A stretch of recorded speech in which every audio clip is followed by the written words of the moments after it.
Some technical difficulties, guys. Just give us one moment.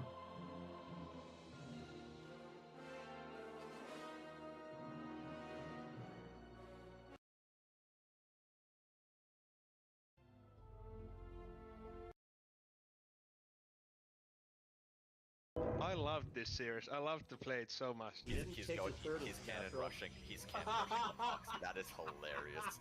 Ready? So far, this is the best game out of the series. I love this. I am loving it. I think I'm ready. Yeah. Who will be Koda's champion? Storm as well. Feedback.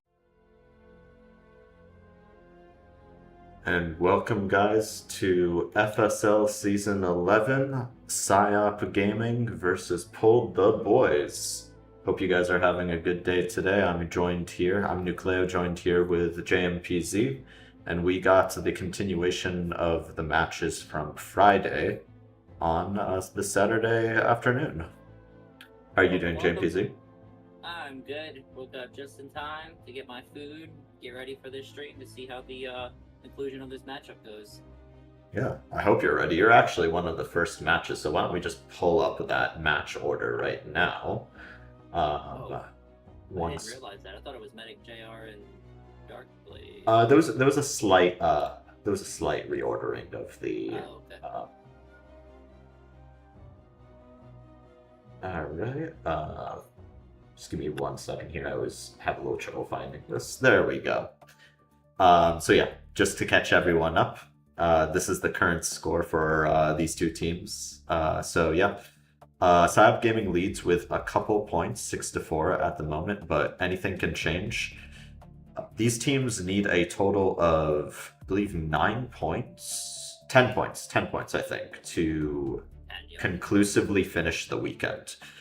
If it's even by the end of these next 4 sets, we will have to go to an ace match, where one of these people who are available will have to play their opponent again in one final match, and it'll be turned into a best of 3 effectively to decide the winner. Very exciting stuff. Sometimes it's a different matchup as well. It just kind of depends on who's available. But yeah, we're excited to see how this turns out. So yeah, the first match is going to be actually Dpoo and LittleReaper versus LanixMagi and JMPZ. A little bit of a reorder in the schedule. So let's see if we can get those players in. Oh wow, I didn't realize I was playing first, so lovely. Good thing I just got a warm-up game in. Yeah. Sorry if that was miscommunicated. Oh, no, all good. I'm ready. Alright, just adjusting the sound here for you guys. A little bit louder on the music. And JMPZ, if you can bump up your volume just slightly, that would help. Alright, is that better? Sounds okay to me. Let's see how what the viewers think. We just head to our Right.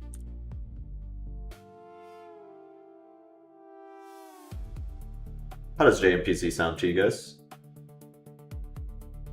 We had a hello from ChienPWN. Hello. We had a hello from ChienPWN. Hello. You're still a little quiet, but I think we can make do. Might be your Windows microphone settings, but it's okay. I'm trying to look at it. In the meantime, let's pull in these players. Sounds good.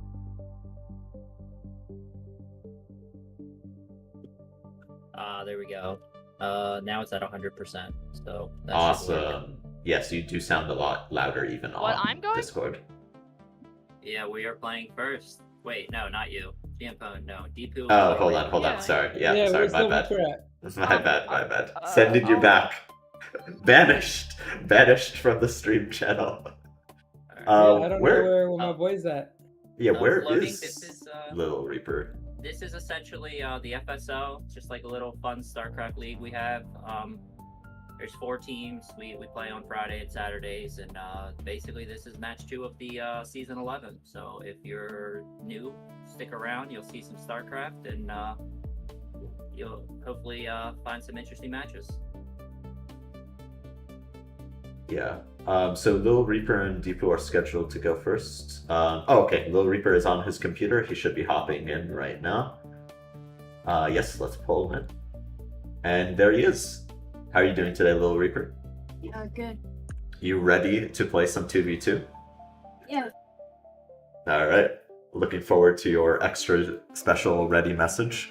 Do we have Dpoo as well? I don't have him on BattleNet. I'm right here. Yes, you're here, but I don't have you on BattleNet. Are you part of? Oh, let me look at the game right now. Hang on, I'll join the FSL channel. Yes, please. Or LittleReaper might be able to suggest you to the party as well.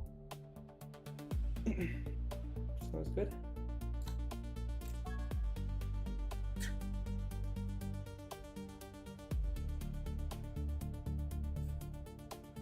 Now, one of these maps is undecided for the 2v2 match.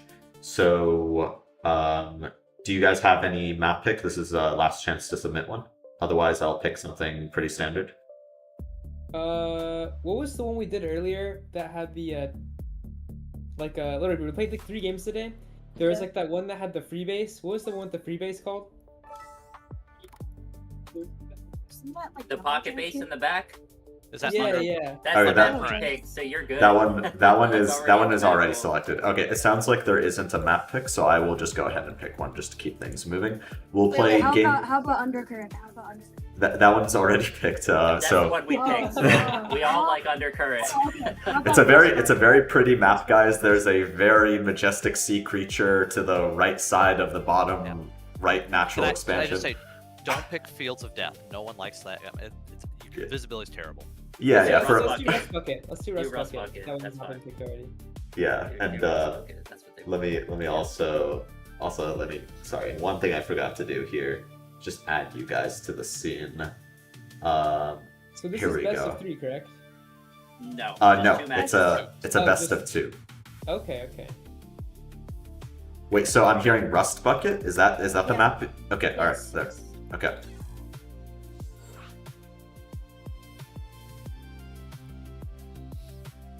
And just so everyone can see all of our beautiful faces, this is who we're dealing with today. We got LanixMagi, Dpoo, LittleReaper, and JMPZ. Do you guys have anything to say to each other before this game starts? Good luck. You guys are gonna need it. Yep. Zerg Bulbasaur's Swarm better for the than win. Squirtle. That is the only thing I have to say. All right, we're just waiting on one person to join the lobby, guys. Oh, it's probably me. Oh yeah, you got a little Squirtle there. He's ready. He's ready to rain on their parade.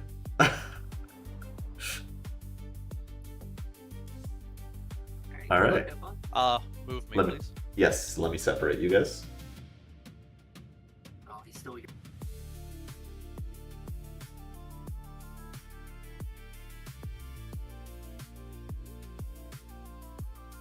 All right.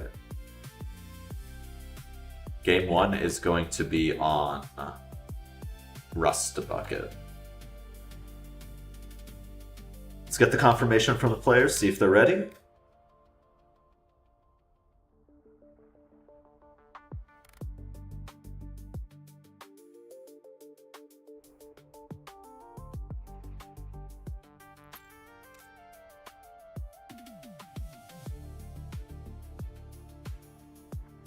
So this one is particularly interesting, I think, because JMPZ and LittleReaper did play their one-on-one earlier, and they went 1-1. So there's a little bit of blood spilt already, but now we're turning this into a team game, a little bit more dynamic, more variables, so we're going to see what happens. Double Zerg versus Protoss and Terran.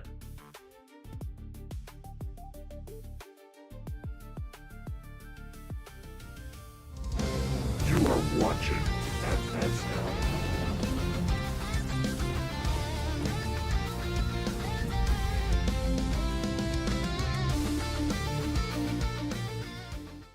All right, in the bottom right, we have the red Zerg player.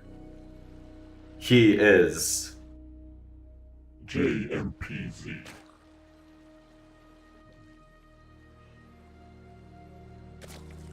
and his teammates. Also a red Zerg player, because I believe I'm using Alliance colors right now. His name is LanixMagi.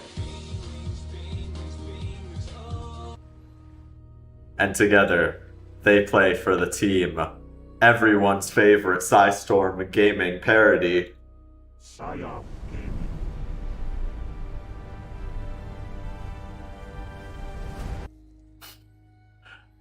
And in the top left, we have the blue Terran player. His name is Dpoo. his teammate, the also blue Protoss player. His name is LittleReaper. and together they play for the team of PulledTheBoys.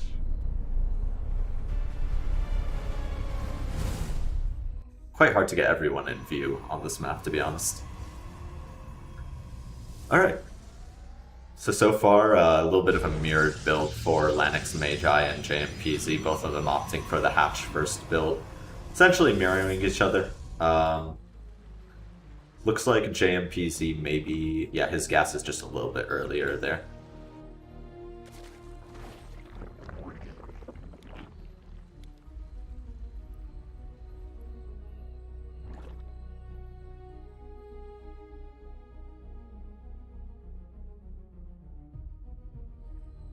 We do have one of each race. Pretty good representation in this here 2v2. On the other side, LittleReaper has also opted to take a pretty early expansion wall at the front just to make sure that Zerglings don't come in. I think that might be slightly a little too wide for one Zealot deploy. Maybe a Stalker might be able to. I don't know, it's going to be close. And Chrono boosting the Warp tech. So this is probably going to be some kind of like Twilight Council follow-up or Robo follow-up. I know LittleReaper, he loves that type of transition. And it looks like it is going to be that Twilight Council. For Dpoo, on the other hand, he looks like he's going straight for Stimpack, with a Starport following that up. So a little bit of a 1-1-1 going on here. LittleReaper just being a little bit annoying there, just blocking the third hatchery for as long as he can. Just cancels it, no significant investment there. Just something to throw your opponent slightly off guard, tax their APM very slightly.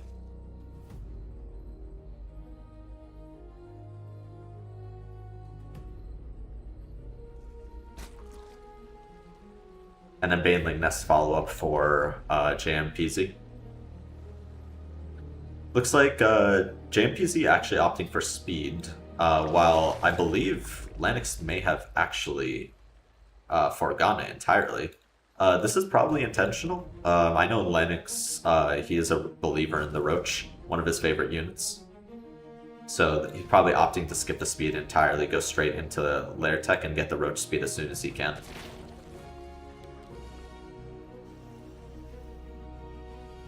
In the meantime, LittleReaper just pushing out with his first Adept here. Looking to see what he can do. Oh, sorry, second Adept. He's already got one over here, so he's probably going to join these together and dart in, try to kill as many drones as he can. Just try to get a small economic lead earlier on.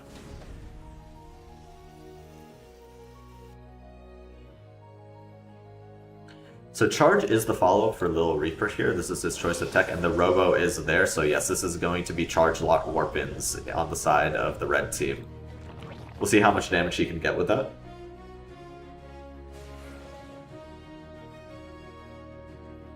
LittleReaper shades in, but the army is all over that. Cancels the shade, rightly so.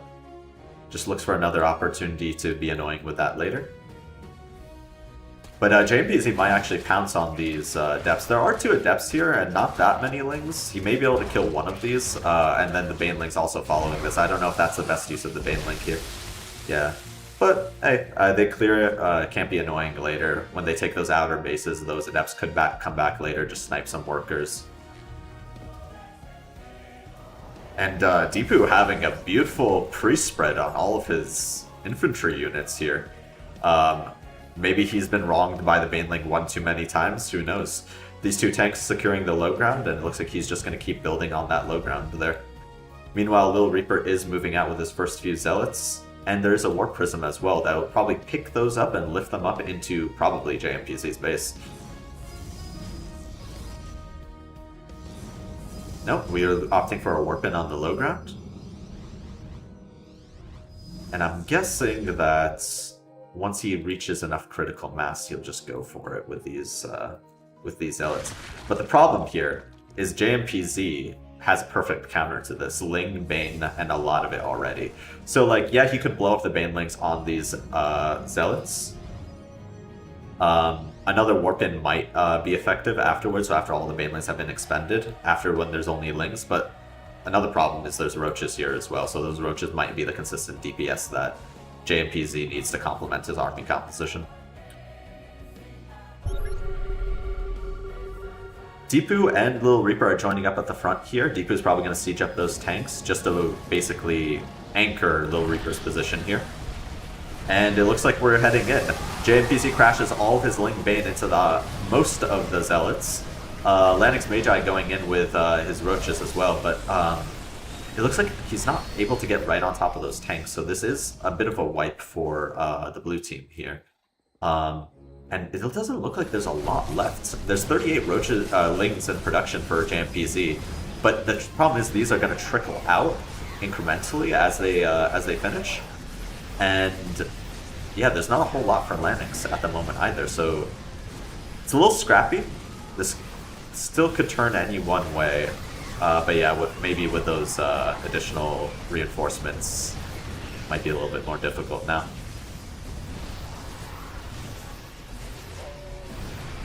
Yeah, the supply is really telling the story here.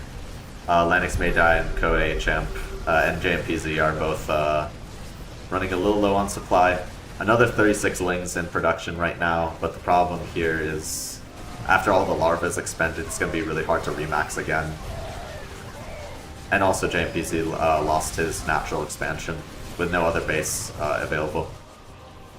A couple of mutas out for LanixMagi here, trying to snipe the Warp Prism, but the Marines have something to say about that. And yeah, I think shortly we may see a GG from PSIOP Gaming in this game 1.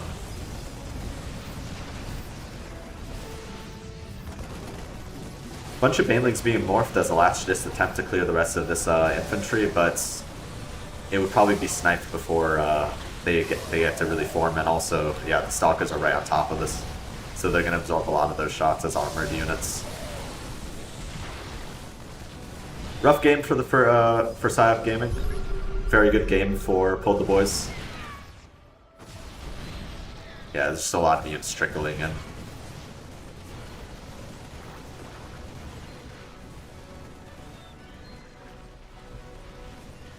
Dpoo right on top of the economy for JMPZ. It looks like JMPZ should be tapping out any moment now, and we get the GG. Well played.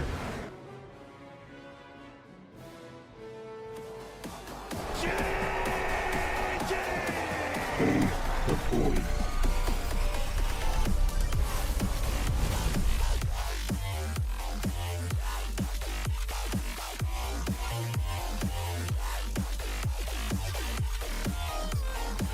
Yeah, PulledTheBoys has to be happy at that one right there. Next map is going to be Undercurrents.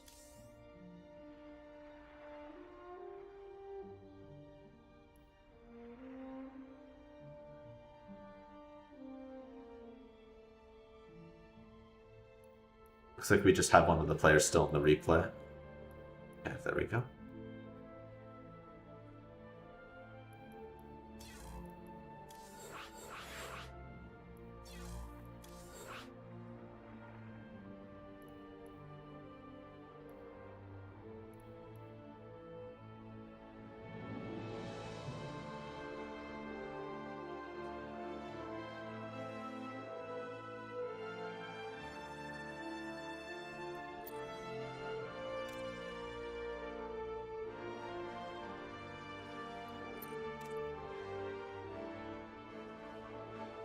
We'll get the confirmation from the players that they're ready.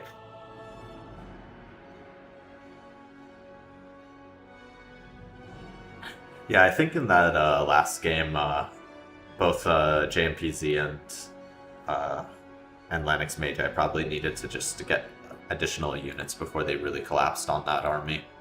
Going in a little too early, just sort of, if you don't clear the army, it can become a losing proposition very quickly. Because you just don't have the critical mass in the beginning to really shove the army away. We'll see what adjustments they come up with. And I wonder what PulledTheBoys will dish out in this next game. They are, they do have range, I will say. PulledTheBoys, a lot of their players have a lot of range. They, it seems like they prepare for their matches, and they typically don't do a lot of the same thing twice, which is great in a tournament setting. You are watching FSL.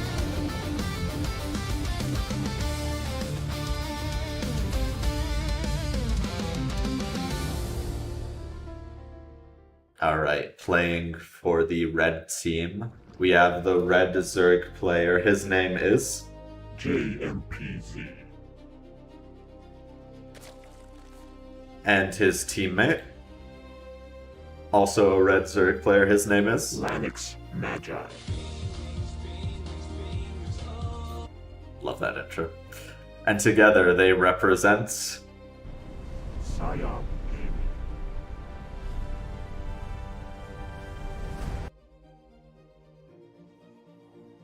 in the bottom right. We have the blue Protoss player. His name is LittleReaper.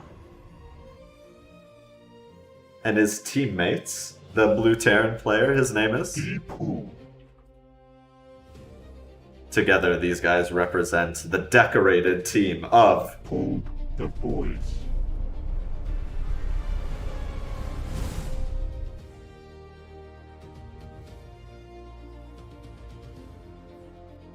Yeah. So both Zerg players opting for the early expands as usual. Looks like JMPZ opting for the gas as well. As well as LanixMagi here, both of them opting for a little bit of gas. I wonder if they will play the same army composition again. We will see.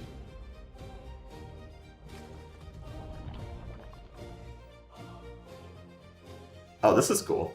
This map only has one entrance into the main base, and Dpoo is walling it off with just a supply depot and a barracks with a tech lab. So no Zergling rush is gonna get in on his watch, really.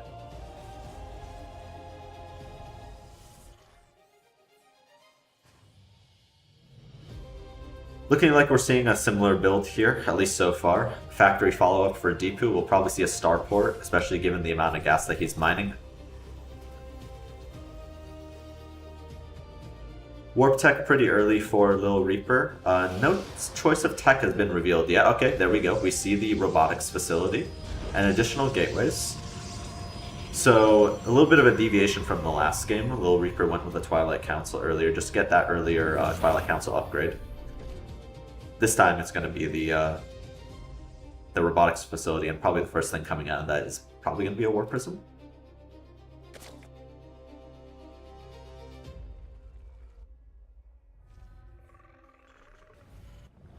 Pretty early lair for LanixMagi here. I think once again opting to completely skip Ling Speed.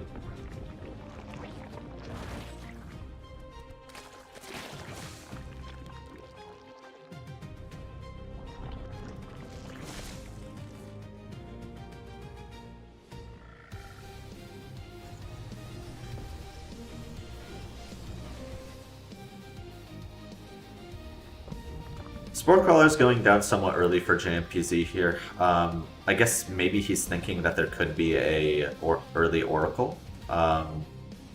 Is a possibility, especially if the StarGate maybe gets proxied. It is slightly early though. And he also has a third hatchery as well, so he's going to have access to a lot more larvae in this game. I think that's one thing he might have been lacking in the last game, because he spawned on the side that didn't have the easy 3 bases. I think he was maybe lacking a little bit of larva.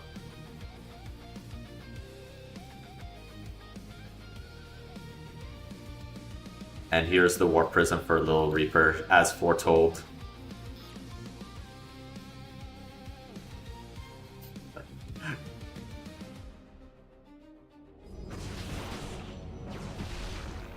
Taking his opportunity just to snipe a Overlord that is just looking around, just denying a little bit of vision here. So the cat's out of the bag. LittleReaper went for a Warp Prism. And yeah, he's hunting down all these Overlords. Dpoo with a great spread of tanks here. Almost making this look like a campaign mission. Perfectly spread out tanks. LittleReaper just using that Warp Prism just for high ground vision, just shut down that vision. And taking an early third base. Now, without a StarGate, I feel like these 3 bases are actually kind of hard to hold as Protoss. There's not that many units for LittleReaper right now. He's got a Warp Prism and some Stalkers. A Link Flood would completely decimate this very wide open base. But maybe PSIOP Gaming is just playing a little bit safe. They don't want to take too many risks. Maybe they're just trying to stick with what they've practiced. A ping does go down on the base, so they are aware of it, it seems. And the Warp Prism is going in to the back of the base. Behind this, LittleReaper is getting a Twilight Council as well, so there will be upgrades for his gateway units soon. LittleReaper just trying to find the best place that he can actually do damage, but the army's all over it. LittleReaper opting to just dance around this, just threaten the attack, but not actually do it, at least not for now. He must wait for the opportune moment to really go in.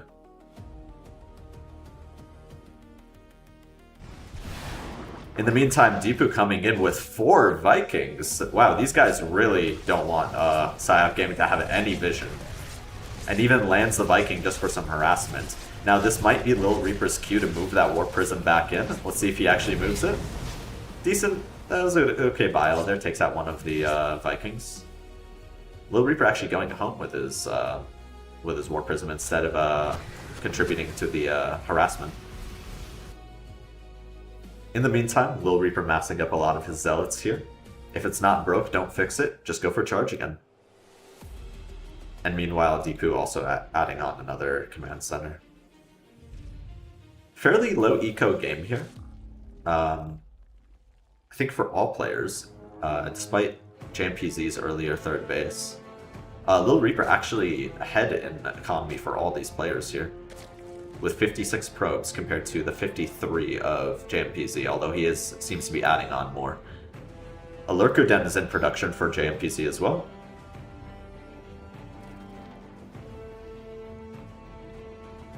Which could be an adequate answer to these Zealots.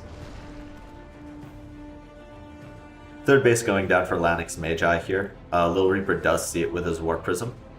Great scouting.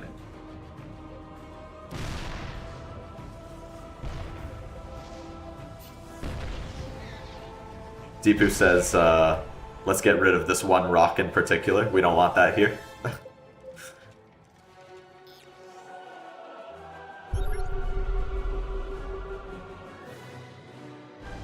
Now this army is actually looking somewhat scary for Dpoo. 5 siege tanks, a lot of Marines and Bio. Marines, Marauders, Medevac. And I'm sure LittleReaper will be able to scale up his production shortly, adding on some additional gateways to contribute to this attack with Storm on the backside of this. And it looks like their target is going to be Lanix's third base. Oh, fourth base, actually. They take position here, sieging up all the tanks before PSIOP Gaming has anything to say about it. That base goes down. And I think they're going to have to be very careful about how they engage this. This is a lot of... Oh. Yeah, okay. Just defending that third base. LanixMagi is. And it looks like they may try to sandwich this army. But, yeah. PulledTheBoys catches wind of it. They see just how they're being pincered right now, and they just scan ahead of time just to shoot a little preemptively. Give themselves the best odds of winning this fight. And Dpoo actually wants to chase the rest of this army. LanixMagi kind of on move command right now. A lot of his units not attacking. Despite him having a fairly large army here. Oh, I like this from JMPZ, wrapping around to kill part of the army. Now their problem is actually a lot simpler. It's just siege tanks and a few zealots. Now there are reinforcements joining up with this, so they're going to bolster this position shortly. And yeah, LittleReaper adding on some more zealots. And there is Storm here as well. So Storm's probably going to land on this army. Yeah. And a lot of lurkers just kind of sitting back here. Lurkers are a great defensive tool. They're great when in position to siege something. They're not the best when you have to run them into the army.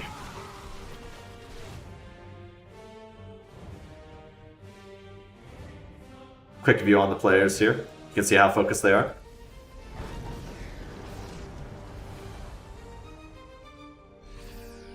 Yeah, this is becoming a tougher and tougher problem for PSIOP Gaming. I think what they really want is for PulledTheBoys to run into the lurkers, but there's only a couple of them. I think that might give them the best odds of winning this fight, though. Meanwhile, Dpoo running over to Lanix's third base. If he sees it undefended, he just goes for it.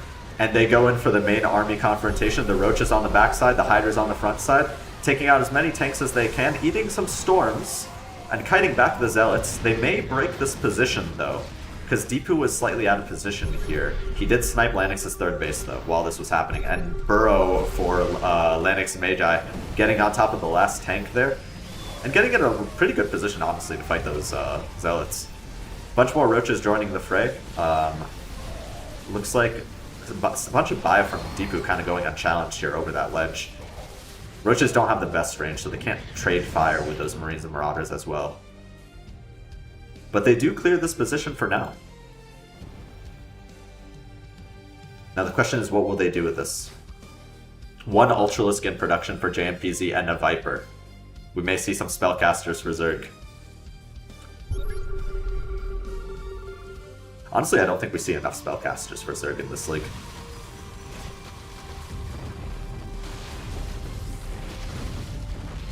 Lanix going for a run by with his Roaches at the fourth base of LittleReaper. And JMPZ's Lurkers kind of get caught in the center here. LanixMagi comes around, helps save the remainder of JMPZ's army.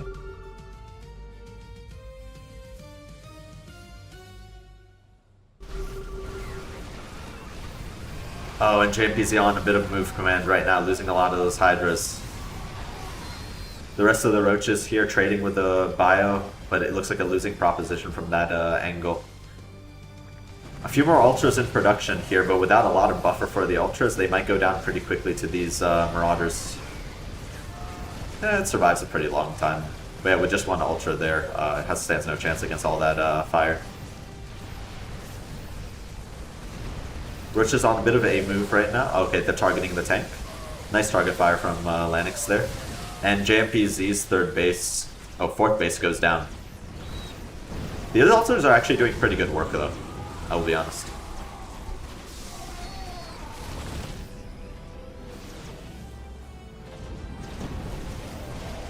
Pretty good burrow movement from LanixMagi here.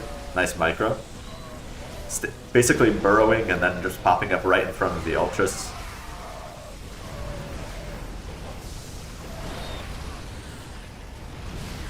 One thing I wonder is if the Ultras can actually push an allied unit. Because I know they added Ultra Push to one of the patches not too long ago. I wonder if they can actually affect an allied unit though. Because I think the Ultras would probably want to be in the front there. So many medevacs from Dpoo right here. I think they had one Viper not too long ago. That Viper with full energy could just land a parasitic bomb on this and make those medevacs one-tappable. But I think he got sniped earlier on.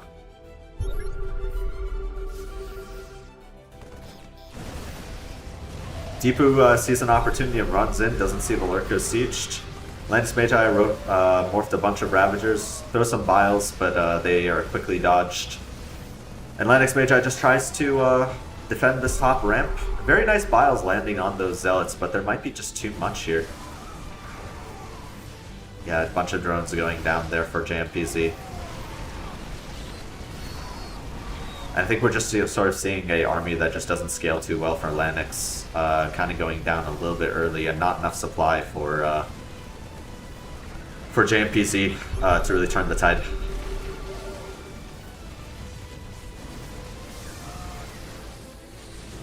But yeah, Dpoo really adding in a lot of oomph to this push. Behind this, the economy of PulledTheBoys is strong. A lot of the hatcheries going down for PSIOP Gaming. So this should probably turn into a GG very shortly. Oh, it looks like the Ultra Assassinate didn't have Carapace earlier on. Not sure if that would have made too much of a difference. And with the carriers joining the fight, we see the GG well played. And a GG it was.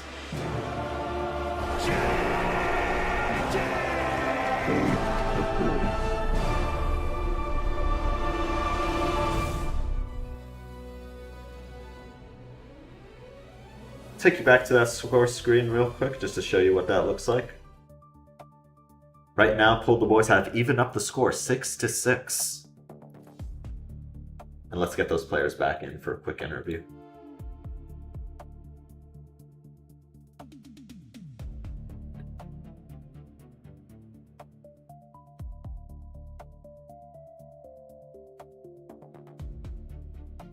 Welcome back, players. Welcome back, GG's. Players, how are you feeling after that game? Let's start with the victors. PulledTheBoys. Doing pretty good after that one. Yeah. You know, I came in here with something to prove. You guys, I took a few years off. I want to show, you know, I'm not that rusty, I'm still in it. You still got the chops, Dpoo. You still got the chops. Right? Yeah. How much have you guys been practicing to get you back into shape? Played a couple games a few hours ago. And then I played a couple games after work this week, but that was about it. Okay, all right. So how like when you were playing a lot, like approximately, like what was your rank, Dpoo? So Dpoo is a returning player. He used to play in the FSL, but like he said, he took a little bit of a break. We're glad to have him back. So yeah, I got about. I think I was the top of diamond for a minute, but I can't remember. Was it the top of diamond or the bottom of diamond, or both? Okay. I can't remember. But, all right. Oh. Yep. Yeah, the game was pretty different. Like even like a few years ago, MMR deflation and stuff like that. Like it feels like the bar just constantly gets like higher and higher as time goes on. Yeah. Yeah, and PSIOP Gaming. How are you guys feeling after those couple of games? What were your thoughts? I feel like we were in a good position in game 2. Game 1 definitely. We just that one tank staying alive kind of hit us in a bad spot. We just made drones when we should have been making army, and the mains got good connections on the front units, but we just weren't able to clean up the tanks. And then game 2, I feel like we were fine. I was able to tech up and start getting out good units, but unfortunately I forgot the upgrades, and one fight we accidentally I engaged, and we kind of shouldn't have, so it happens. Yeah, it can be hard to really judge an engagement before you go in. I think it's important to sort of just like have the critical mass before you go in, because then afterwards everything just becomes like trickling in army supply, and it's just a losing like just a lot of lost resources after that point. But yeah, GG's to PulledTheBoys. We can transition into our next match, which is going to be MedicJR versus Darkblade. And JMPZ, if you want to cast, you're welcome to stick around.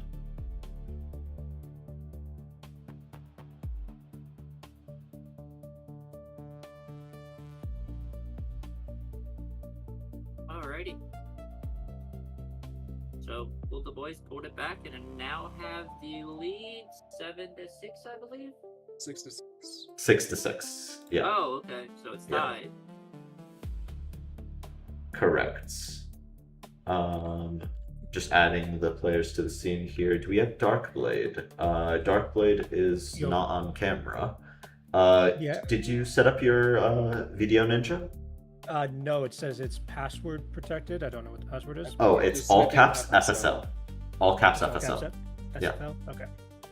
Yeah, sorry. There's a post on getting ready with the details on how to set that up. I'm not sure if the password was included. The password is, yeah. Okay. Okay, I must have missed it then. All right, no problem. As soon as you get that video feed going, I will add you. Yeah.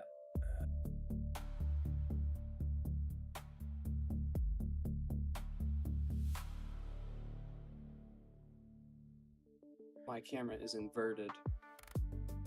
Upside down? It's sideways, bro. Oh yeah, I think that's just because it's a phone camera. That happens sometimes. Honestly, I think it's okay. We can work with it. Maybe if you rotate the camera, it might change, but it's all good. Literally have to like untape it, so. All right, we have Darkblade. Adding him to the scene here. So yeah, Darkblade, I think this is your first FSL season, is that correct? That is correct, yes. And I know you are still active in the tournament community. I think you do play in Mr. Mike's. We actually played each other once, and also you've played MedicJR in the past as well. Begrudgingly, but yes.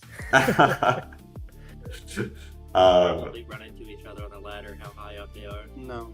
No, I don't think we've ever No? laddered each other. It's only been in tournaments that we've played each other. Okay.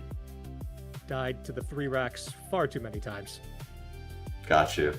So yeah, you're heading into a PVT matchup. How do you feel about the state of PVT? I know this is very contentious among a lot of players. Well, seeing as it's my worst matchup at like a 20% win rate, not great. Oh, okay. I have all right, very good news for my team. I have a 62% win rate. All right, okay. Medic, did I mention I hate you? Don't hate me, that's not true. Medic, I noticed your camera came up and it was blank. Something that happens to me when I load up mine is it always tries to take my game capture. I'm trying to make it not there you inverted on the side. So. All right. I'm gonna take this.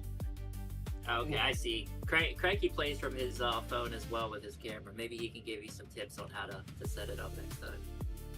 Yeah. Next time.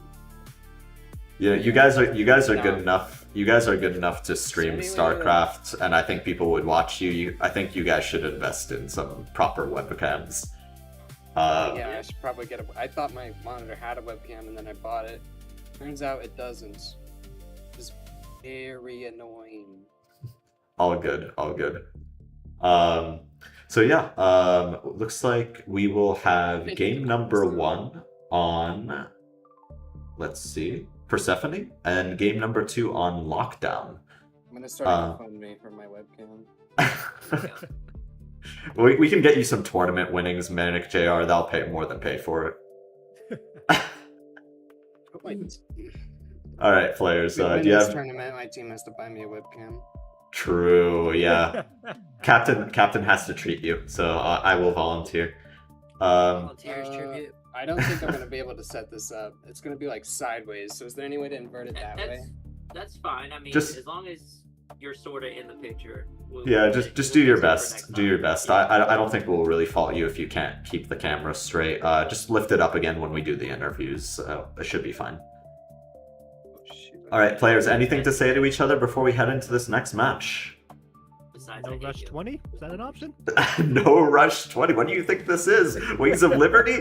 Come on, dude. No Rush 19. 19. My bad. 19. My bad. All right. Good luck, have fun, and good luck both. We of are you not in starting yet. your first series. Oh wait, are you not ready, Medic? No, I need to set this up still. Okay. Well, we can get primary concern all morning. Okay, we can get confirmation from you before we start the actual game. I will just set up the lobby, alright? Yeah. Alright. Separating out the players. Alright. Game number 1 will be on Persephone. A little bit of an old map.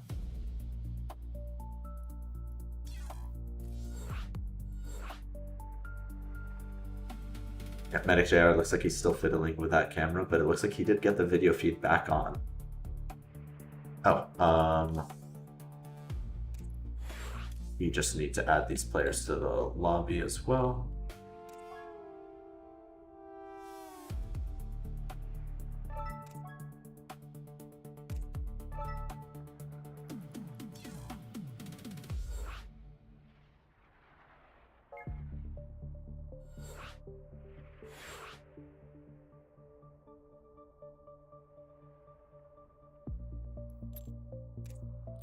pretty background.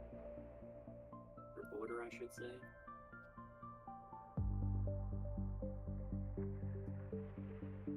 Alright, just getting the confirmation from the players that they're ready. It looks like MedicJR may be still fiddling with his camera. We'll wait for his... Oh, we do get the ready from MedicJR. And the ready from Darkblade. Alright, we're gonna head right into this game. Now, both of these players are probably the highest ranked players that are playing this weekend. MedicJR actually just made Grandmaster again at, I think, like 4,700 MMR. He was hovering around like 4,300 for a while, but he managed to make his way back up. And then Darkblade, I think, reached 4,600 at one point. I'm not sure what his current MMR is. You are watching FSL.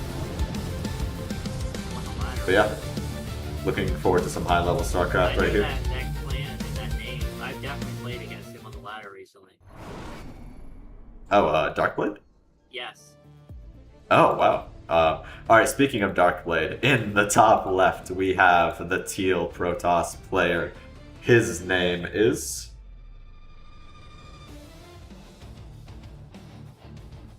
Darkblade. And he represents the team of... PulledTheBoys.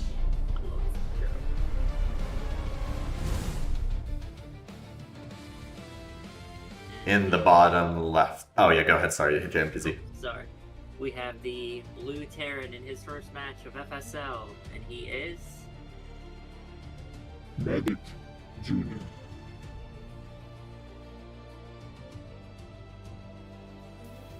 playing for the team of... PSIOP.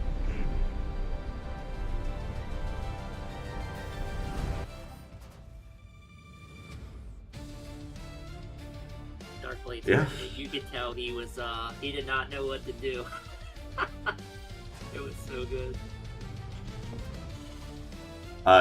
Did not know what to do with what? I like his intro. He probably thought about it for like 5 minutes and was like, I have no idea what to do, and then he did it, and then of course he started laughing. So Yeah, that's fair. Yeah. always. To be fair, a lot of our intros are just people sort of like smiling at the camera or waving. Some people get a lot more creative with it. I decided to go full cringe with mine and be a Power Ranger. You know, people have different preferences. Hey, I went with the Goblin dance Yeah. for RuneScape. That's what mine is. In case Oh, I was wondering about that. Yeah. It's like one of these days it's just gonna be turned into a slash dance in League of Legends for a new champion.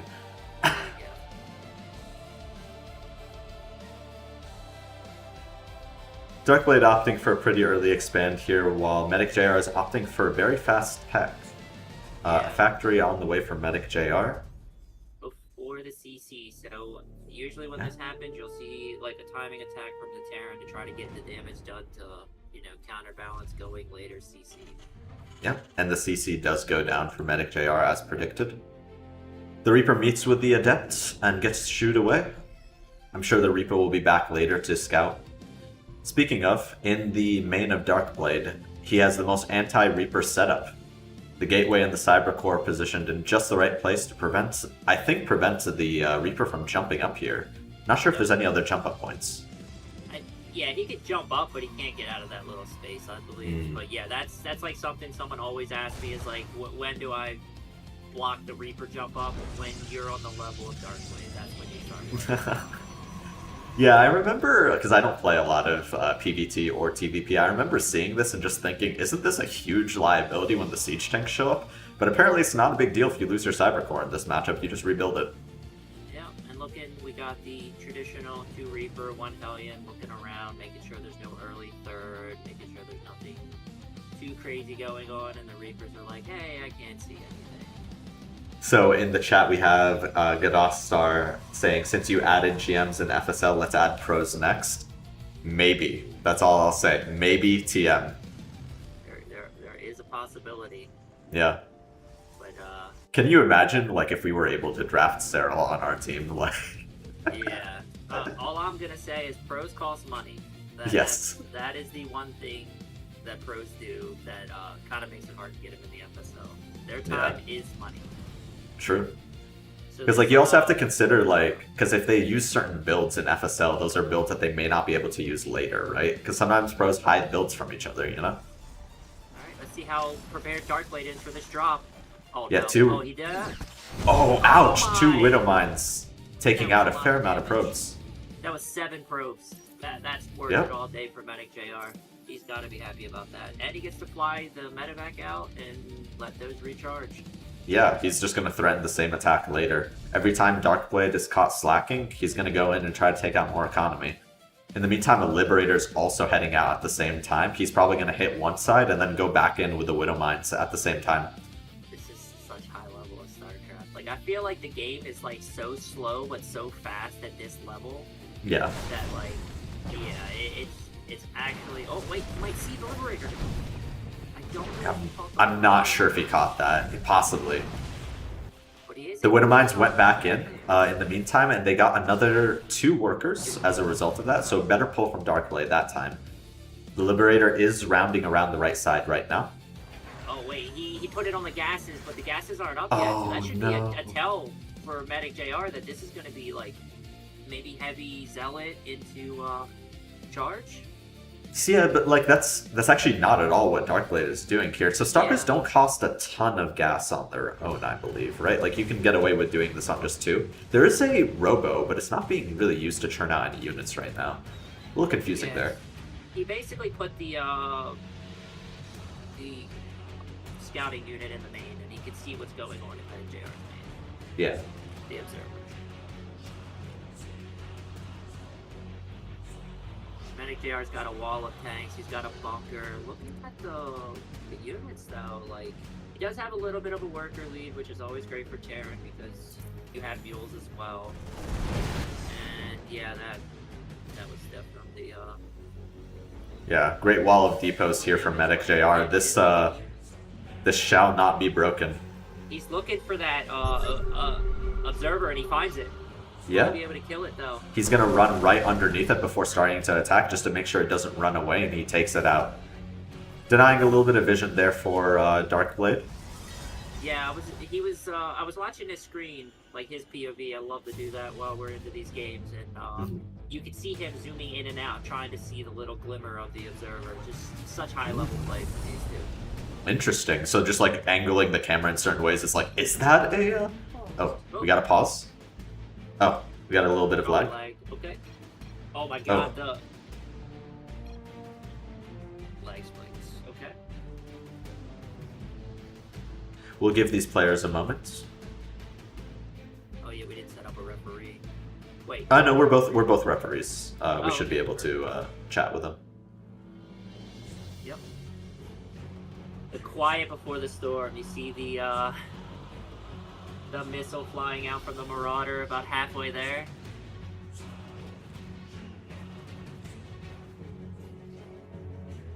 Usually I see the lag spikes. I didn't see it, so it must have been on Darkblade's end.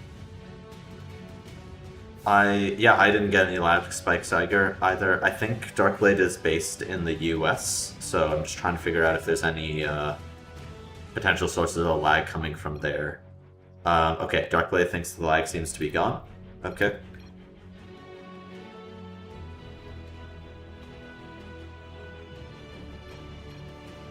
Alright, 3, 2, 1 it down. Yeah, let's 3, 2, 1 it.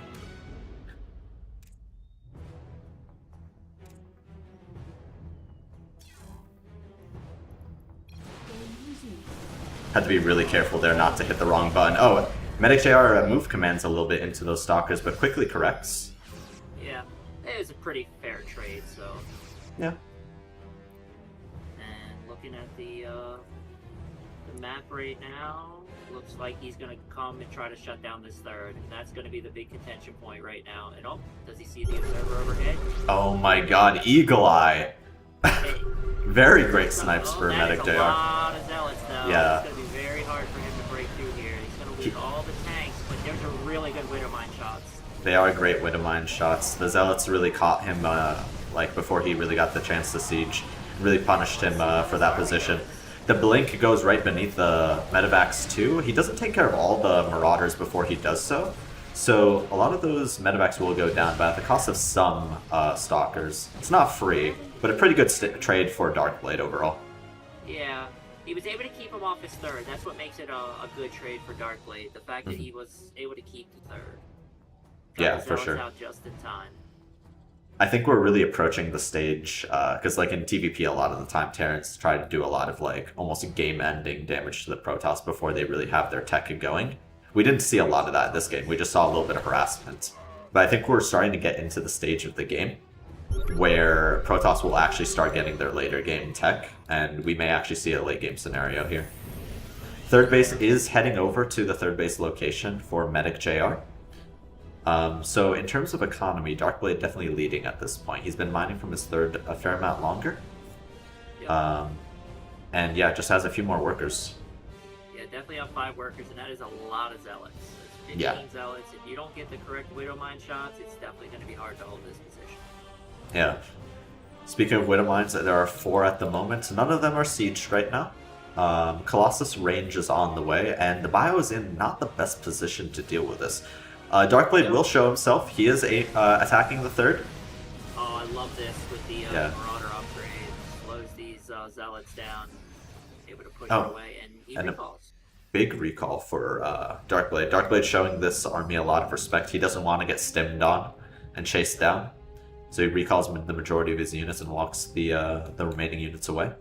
He's also got the Colossus on the way, which I do not think MedicJR has seen yet. So these, now he sees it. Yes. So now he'll start to add in some Vikings, I imagine, to counter those and to start up right away. Yeah. Armor is on the way. He is up in the upgrades too. Another starport as well actually just got added on. It's going to be reactored as well. So MedicJR saw those Colossi and he just said, absolutely not. Okay, maybe he was a little bit paranoid about another observer seeing his army, but I can think that kind of like, when you scan there, it just kind of tells the Protoss that you're moving out there. Yeah, possibly. Or you just want to keep tabs on where the Protoss army is. Like, if it's not at the third, it could mean that it's out somewhere else, maybe out of fourth, or maybe out on the map. And he just scanned the fourth, so he does know that's up. And yeah. He's got to make a decision. Do I attack the third or do I attack the fourth? But next attack, there's going to be storms. Yeah, there's going to be storms, and these armies meet each other, kind of headbutt right into each other. MedicJR taking the more favorable trade at the beginning there. Was able to be up the ramp. Yeah, was able to burrow his Widow Mines pretty quickly. A lot of them didn't fire, but establishes a pretty good concave here. A lot of those Widow Mines kind of detonate on the bio itself as well. Storm landing on a lot of this bio.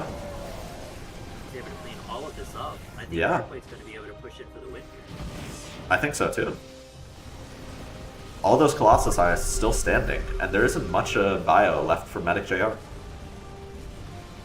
Huge economic lead for Darkblade as well. Yeah. And I don't think this, he's going to go for the other thing, CC.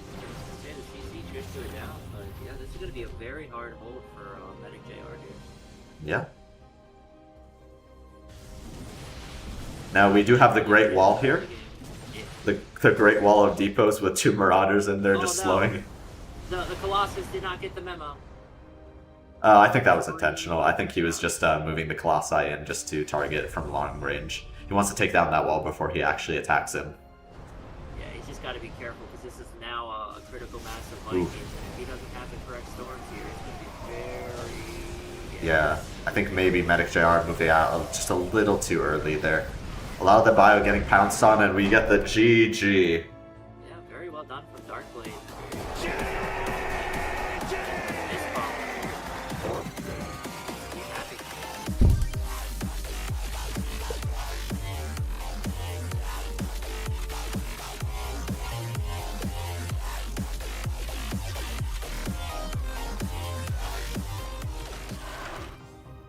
Alright, so game number 2 will be on Lockdown. TLMC 22 Lockdown, one of the newer maps that may or may not make it into the next map pool.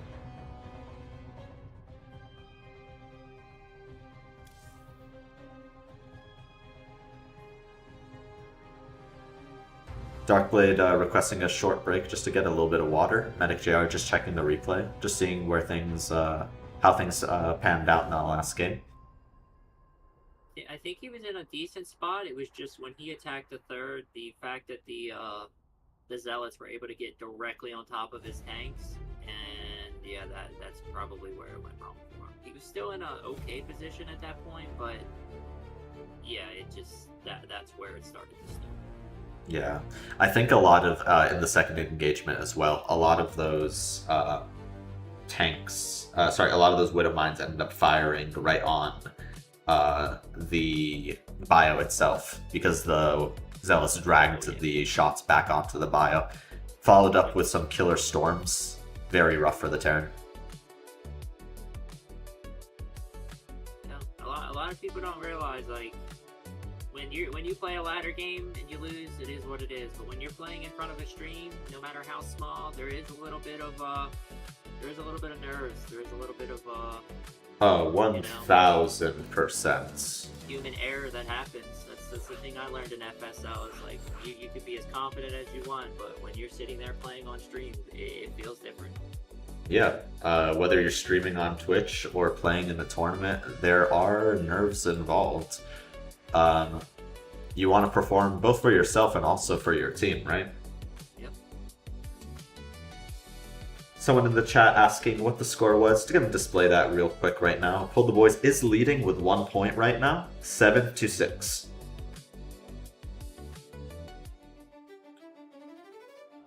All right, we got the ready from the players. And yeah, we'll head into this game 2 on lockdown.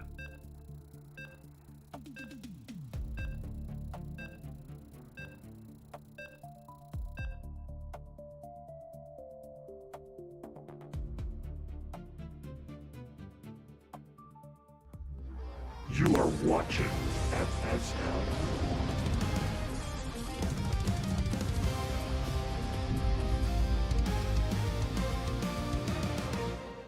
Do we know who picked this map? Was this the Protoss or the Terran? This would be the Terran pick. Persephone was Darkblade's pick. Speaking of Darkblade, in the top left we have the blue Protoss player. His name is Darkblade. And he represents the team of PulledTheBoys.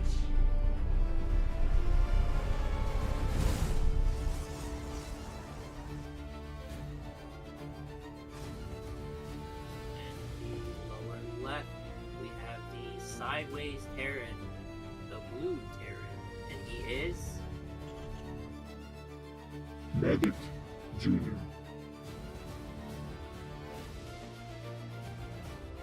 playing for the team of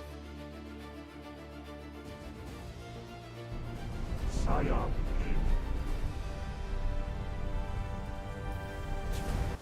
double gas opening, which usually means one thing from the Terran. Russian. Yeah. So similar opening to what happened in the last game. MedicJR opting to tech up a little bit earlier. No Pro Scout this game. I think last game MedicJR put off the supply depot earlier. And I think Darkblade saw that, so he just figures there's no point. He probably realizes he's probably going double gas anyway, just taking a guess and saves himself a couple of minerals by doing that. So in the chat we have a question from Viral. Jason, how do you ensure the toxicity isn't plaguing this league? It's pretty simple. We just have a talk with all the people that apply, anyone who plays. We just expect a certain standard of conduct. People of all ages play in this league, some children as well. We want to have like a warm, welcoming place for everyone.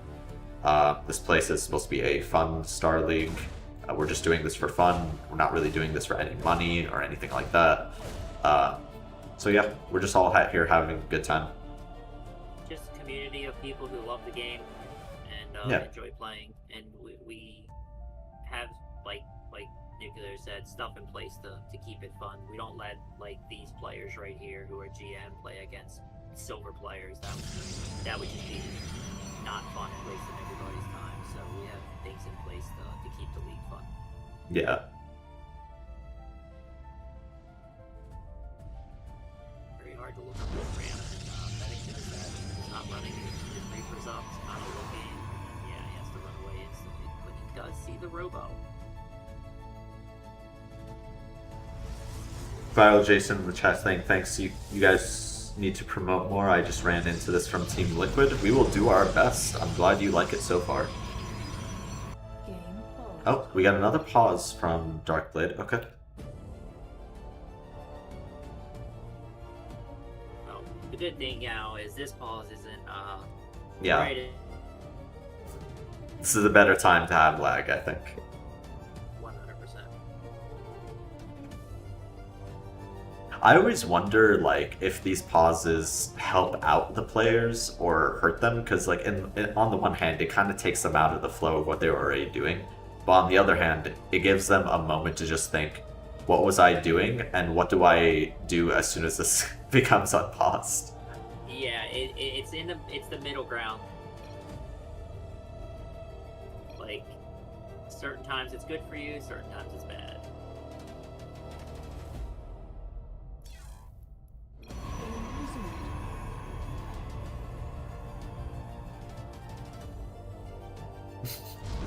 You don't, just out of curiosity, in the top right of your keyboard, do you have a button that says pause? I do not, but you know I have a very controversial choice of keyboard. So Okay. So Next pause, I'll help you out, but it looks like we got a Dark Shrine on the way. yeah, Dark Shrine for Darkblade. That was the follow-up to the Twilight Council. Oh. He's pulling the boys. Oh, okay. Roll reversal. Roll reversal. And this Dark Shrine's nowhere near being done, and here we go. Big fight, and oh man. Stacking. All the grenades. The grenade actually kind of hurts MedicJR a little bit here. He stacks the workers just to get all the damage in one place, and he's going right for the jugular right now, going straight for the main. I like this. Turn it into a clown fiesta. Let's do it. I don't think I've ever seen this particular build before. I've seen boy pulls, but usually with tanks. Tanks and marines. Now, that Dark Shrine is going to finish, but a lot of these workers are dying right now. And I'm not sure how much... 12 SCVs left, 9, Yeah. 8, 7, 4. There's only 4 probes left. He does have one, but he also has a scan left back at home. Yes, and he's going to hear this... Yeah, there we go. Scan, but he's gonna be able to Alright. pick it up. Wow, a very nice micro for Darkblade right there. Now, the Terran player does have mules, so he should be able to mine off the back of this, and he is rebuilding some workers behind this. Darkblade doesn't have a lot here. I don't think he has any workers at this point. Oh, he has 2 workers. Okay. Yep, he has 2 workers. I'm not quite sure where they hit. They look like they hit somewhere around the base, but he also depowered them. Yeah, he's doing enough damage here that I think he could just send the SCVs home. Keep dancing around with the Reapers and preventing anything from going up. Yeah, just be exactly where the Reaper is not. Yep, just hide from the DT, take the Reapers, kill the workers, just keep his attention. Because there is 2 probes, but I haven't seen one in the... Oh, the one's trapped. Yeah, I got trapped while building the Dark Shrine, I think. And MedicJR just taking the opportunity just to juke this Warp Prism as best as he can. The Reapers are much faster than the Dark Shrine and the Warp Prism. The other one, so he can't recall it. Yeah, I actually didn't even think of that. So it's just 1 DT to 1 Dark Templar and 1 Warp Prism. He's just throwing grenades everywhere, but the problem is he can't mine anymore. He can make 1 probe. And if that probe does not get minerals back, then it's GG. But I think so, yeah. So JR's got 16 workers. I think you might again. You know. Yeah. Yep. These players just have. All of them go back, and he trusts them. He trusts them. What a build from MedicJR. I really like that build. Medic Junior. Well, Darkblade was afraid of the rushes, and he technically didn't rush it too early, but he definitely rushed it. We got a tie series. Yeah, so we are still at an even score between PulledTheBoys and PSIOP Gaming right now. Let's bring those players back in for the interview.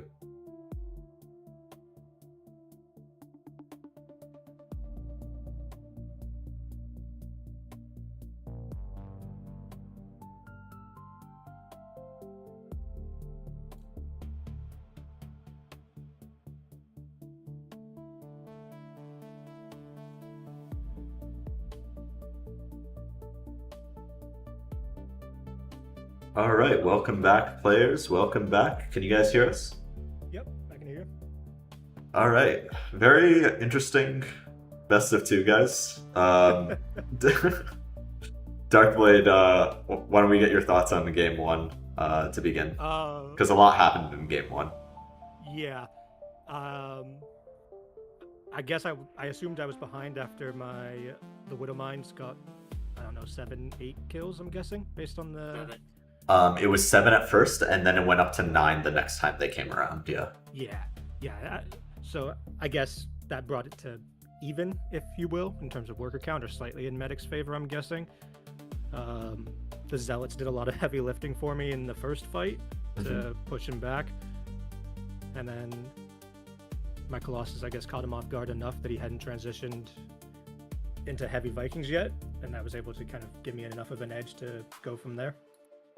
Yeah, there were a couple times in that game where it just really seemed like you guys were just headbutting into each other. Yeah. I'll admit, on the second fight, my lag started kicking up again, so I had no control. My units just ran forward, and I'm like, please, don't die. Well, it worked out for you, because in the second engagement, when your Zealots charged forward, it actually dragged all the Widowmine shots onto that right side of the army, and it just completely destroyed the bio. That's how bad the lag was. I didn't see the shots. I just heard the impact. I didn't see what happened. All right, for future reference, is there a particular server that works best for you, just so we know? East or Central is or West or Central is usually okay, but I think it's just my internet being dumb. Got it. We were on East to those two games. All right, and MedicJR, let's get your thoughts about game one. Not hearing you if you're talking, Medic. He might have his Discord muted. It looks like he's unmuted as of right now. Yeah, he's not muted in Discord. I don't know if it's just not picking up on his... Oh, he's gone. Yeah, I think he's just testing it out real quick. Yeah. Bring him back in, because I don't think he has the permissions to come back in by himself. Just trying to be helpful here. Oh, yes, now we can hear you, Medic. Wrong mic. Yeah. Wrong mic. All right. We got you, bud. So yeah, as you were saying, MedicJR, your thoughts about the first game? I just did siege time and then I threw. That's it. Yeah. Those siege tanks did a lot of face checking, also, unfortunately. As a Terran walking into charge lots when you're just up at the siege, it's just like, oh my god. Yeah. And yeah, well, let's go straight to game two. I guess let's start with Medic. I don't think I've ever seen a boy pool that looked like that with Hellions and Reapers. Is this something that you've practiced? Is this like a build, like a standard build that like people should know about, or is this something that? Like... It's a very good build. Look very. I mean, as Protoss, I'm not gonna say how to defend it because then I lose more games, but.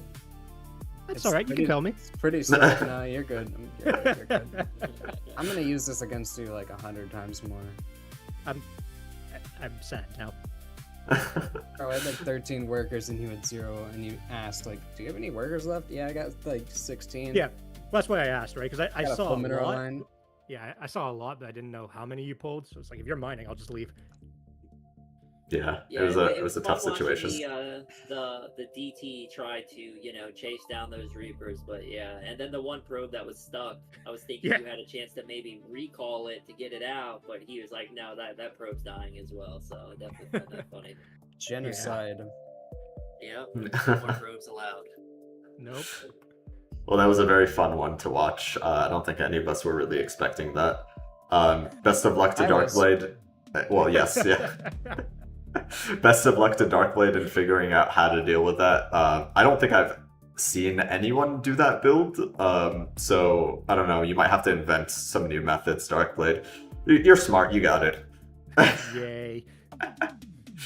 All right. Well, GG's, gentlemen. GG's. And let us head into our next match, which is going to be Lanix and ChienPWN. Lanix versus ChienPWN. Yes. And the graphic is wrong. ChienPWN is the random player, and Lanix is a Zerg player. Just for those of you who are wondering.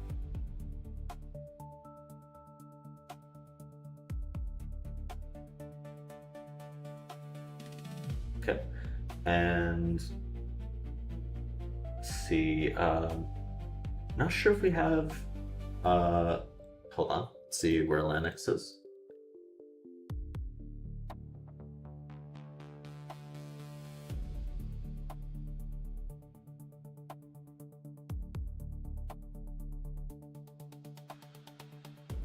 Alright, pulling ChienPWN into the channel, and Lanix is here as well. Alright, welcome players. Let's just get you guys on camera. ChienPWN is here, and Lanix is here. Beautiful.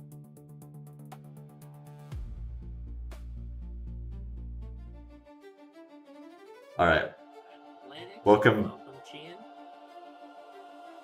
Welcome, both of you guys. So we have a Zerg versus random here. ChienPWN likes to keep it. Zerg. Oh, you're playing. Easy. Okay, you're playing your Zerg this time. Okay. You're playing random. Yeah. Well, kinda in theory, but not really. Okay. Hold on. I'm playing Zerg. Okay. What the rules of the season though is you had to pick one. Am I mistaken? I've been telling people I'm Zerg, so. Okay, so you just stay Okay. Zerg for the rest of the season. That's fine. Yeah, Perfect. I mean, All right. All Okay. good. Yeah, we'll just clarify that next time with Neutrophil. But yeah, so yeah, we have a Zerg versus Zerg here. Now, ChienPWN historically has played multiple races in the past, so that's why it gets a little confusing.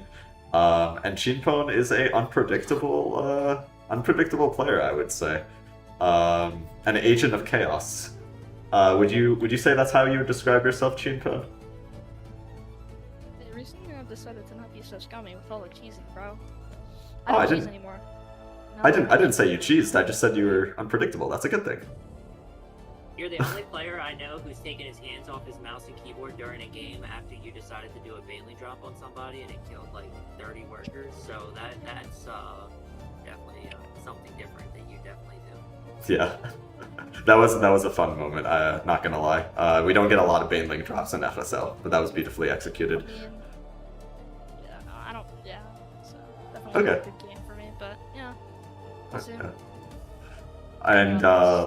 And Lanix, how are you feeling about this ZVZ that you are heading into?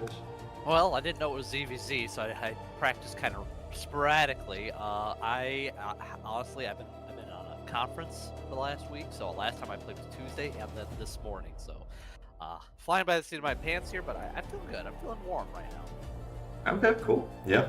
Sometimes you just gotta roll with the punches, and yeah. Players, anything you guys want to say to each other before this game starts? I think you're gonna get cooked. That's all I'm gonna say. Awesome. Can't wait to learn something new. Old-fashioned CP trash talk. By the way, I love the Aviators ChienPWN. It's a good look. All right, players, I'm separating you out. Let's have a nice, clean ZVZ.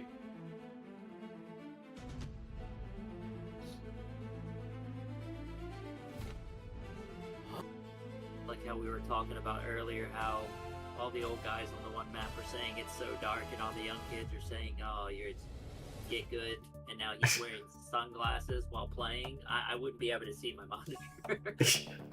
Yeah, that actually is quite funny. I'm not gonna lie. I don't know. Maybe it's just a. I don't know. I don't think I've ever seen him game like that, but if he pulls it off, he pulls it off. Like, I don't know, extra bonus points or whatever. Yeah. Alright, so the magic number, remember, is 10. This is, again, another close series between PSIOP and PulledTheBoys. So, this will determine who goes to the winner's match and who goes to the loser's match. I'm not sure which matchup is next week. Is it the losers or the winners? So, I'm trying to speak out of turn, but... I think it's usually the winner's bracket and then the lower bracket. Okay. So that's probably what we'll see. JMPZ, if we could just get you to accept the lobby invite. Oh, you decline that one. Yep. Man.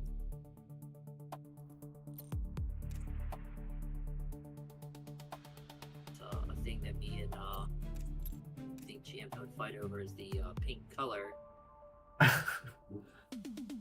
So ChienPWN just says wow, everyone in this lobby plays Zerg. Bias confirmed. Players, are we ready? swap me and him. Oh. And I'll switch to pink. And let's make you a referee as well. Alright, we got the ready from the players. Let us start this game. First game is going to be at Eternity's Edge. One of the TLMC 22 maps. Yeah, me and ChienPWN played as EVZ, and he actually pushed me to my limit. And both You are watching. That is my form.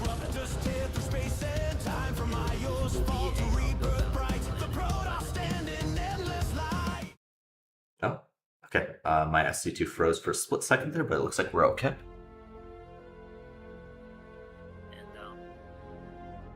Oh, yeah, the glasses are coming off. ChienPWN is taking this serious. Yeah. Alright, in the top left, we have the purple Zerg player. His name is... LanixMagi.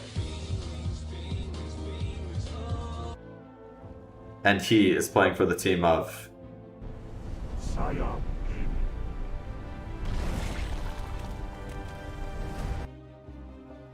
Interesting double extractor trick to start the game. Yeah. And in the bottom right, we have the pink Zerg. And he is...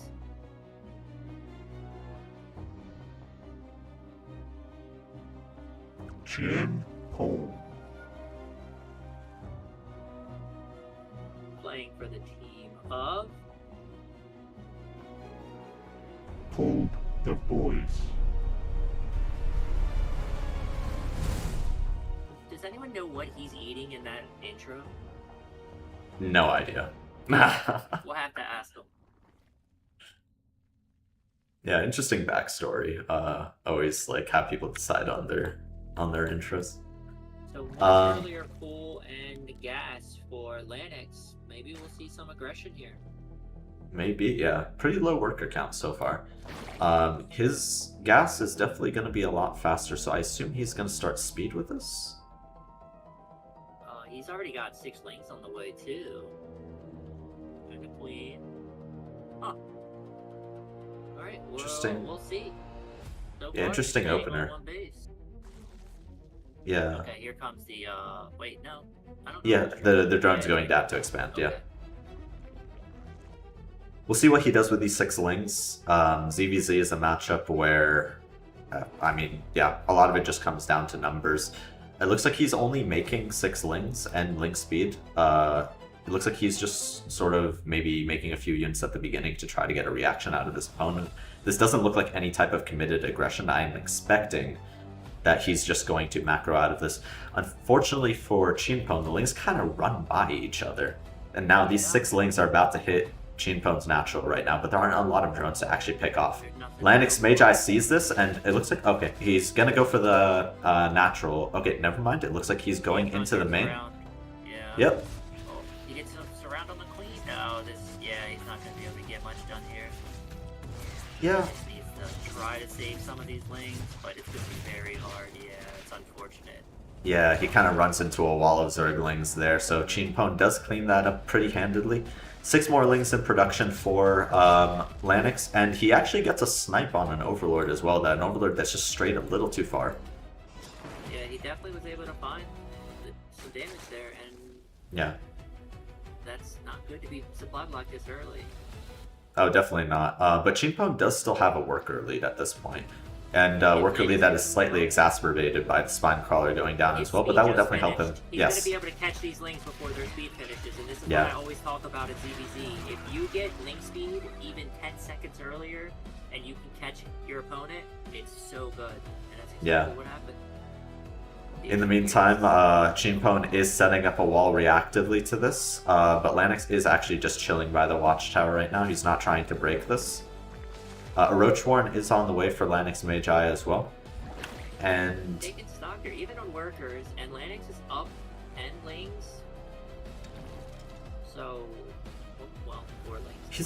He's up a lot of lings. Yeah, this is a very defensive posture for ChienPWN right now. I'm assuming... Oh, okay. I was about to say, I'm assuming that he's just going to drone behind this now that he has a very secured wall.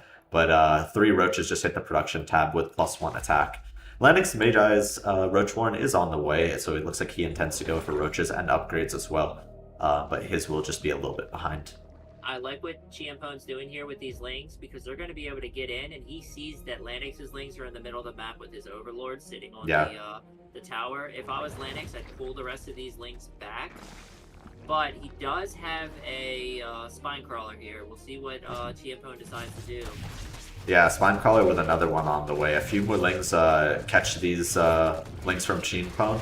A lot of workers being pulled to help defend this. Wow, okay. I was actually surprised. I was expecting way more workers to die there. That was a great hold for Lanix.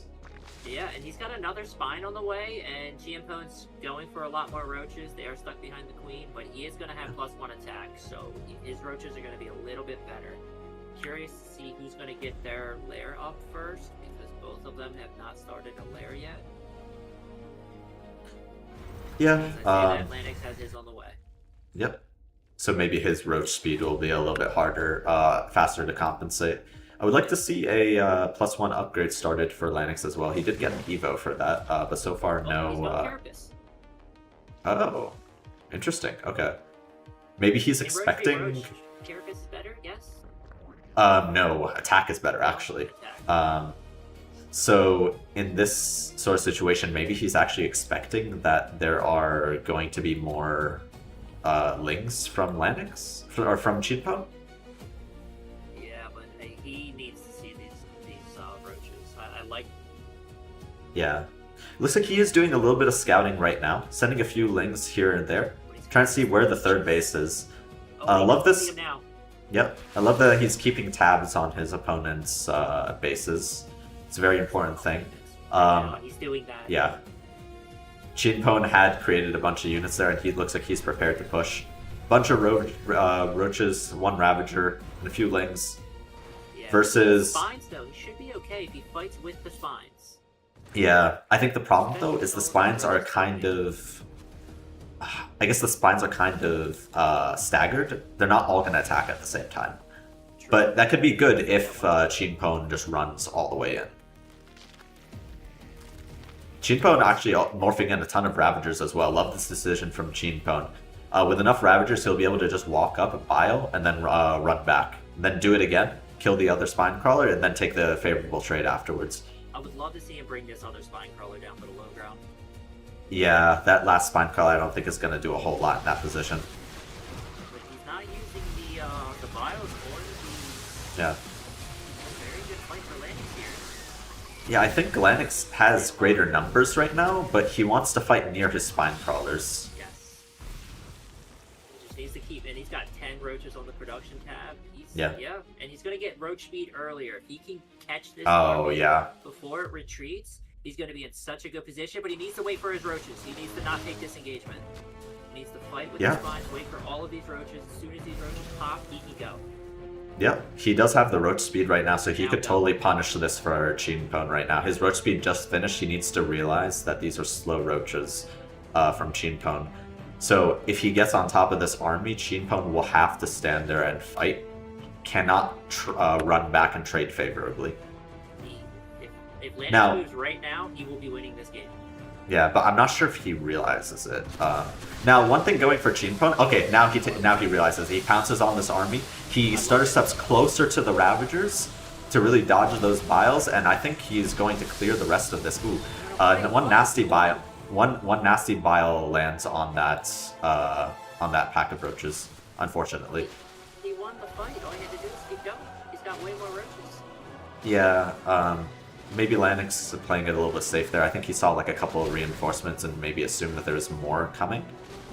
Making a few more roaches and then maybe he'll go back in. His +1 attack had also been started a little bit ago. He has Burrow on the way. Maybe he's going to go into Burrowed Roach play. Oh, and a bunch of Ravagers transforming. Go. Go. ChienPWN also reinforcing with some Lings here with the excess resources. Very good snipes on the Ravagers. Yeah, once again, LanixMagi tries to trade a little bit. Ooh, okay, nice dodge on the biles. Really, yeah, just forcing ChienPWN to use a lot of Ravager biles. Oh, and Burrow occurs. But Heal, baby, heal. Okay, I mean, yeah, and then Burrowed. This could actually also just be a trap as well. Maybe he's gonna lure ChienPWN in and then just unburrow. Maybe that's what he's trying to do. Oh, no, they are there though. Unburrow. You gotta unburrow. Yeah, I think. Yeah, okay. He doesn't fall for it. Wow, that is what a soul read from ChienPWN. That's such a great move. Yeah. But he's still got the numbers. If Lanix just pushes in, he's also got the upgrade advantage because he's got 1-1, and he's got speed. He can just chase this down, just slowly chase it down. Speaking of which, the speed for ChienPWN is on the way, so that advantage is closing. +2 attack is also on the way for ChienPWN as well. +2 attack is when Roach v-Roach starts to turn very one-sided for the +2 attack player. Right now, it's 1-1 for LanixMagi. Yeah, Lanix is just... He's so far ahead that he could be, like, pushing this down. He just doesn't realize he has just enough numbers. And what I'm concerned about is ChienPWN is macroed out to a 3rd hatchery. He's going to have a lot more larvae now. And Lanix is adding in Hydras, which are great if you have enough roaches to tank for them in the front, but yeah, this game and he does really close. Yeah, he does have a fair amount of roaches to tank for him right now. There's been numerous debates of Roach Ravager versus Roach Hydra. The general consensus is Roach Hydra is better if you use your biles properly, because you can basically force the other person to constantly move parts of their army, which drastically reduces the DPS. So it's not that Roach Ravager has higher DPS, it's that Roach Ravager negates the DPS of the other player, which is super interesting. I'm a little nervous here for Lanix because he's not going to be able to get what he needs if he tries to push up this ramp. Yeah, Defender's advantage does go to ChienPWN at this point. Aspire is on the way for ChienPWN right now, which is actually kind of already countered by Hydras for Lanix. This is not a good fight for Lanix. He needs to back off. Yeah, a great arc for ChienPWN right here. And yeah, looks like Lanix is just gonna pull back a fair amount. But I think at this point he does know that there's a 3rd base, if not just by the creep. No, he does know that there's a 3rd base by the Overload. Okay. Yeah, he does see it. +2 starts, and Lanix is starting to drone that base now, so he'll be up in the drone count. And he's kind of up in the army. Oh, he can shut down this 4th, though. Yeah, one thing I'm worried about, though, is if the Mutas get out and get on top of the mineral line that's unprepared, he may have a very hard time maintaining his economic lead. A lot of Hydras in the back, dealing a lot of damage, and ChienPWN kind of running into this, really wanted to take that fight. I'm actually not sure who would actually end up winning this. I think it really comes down to the biles.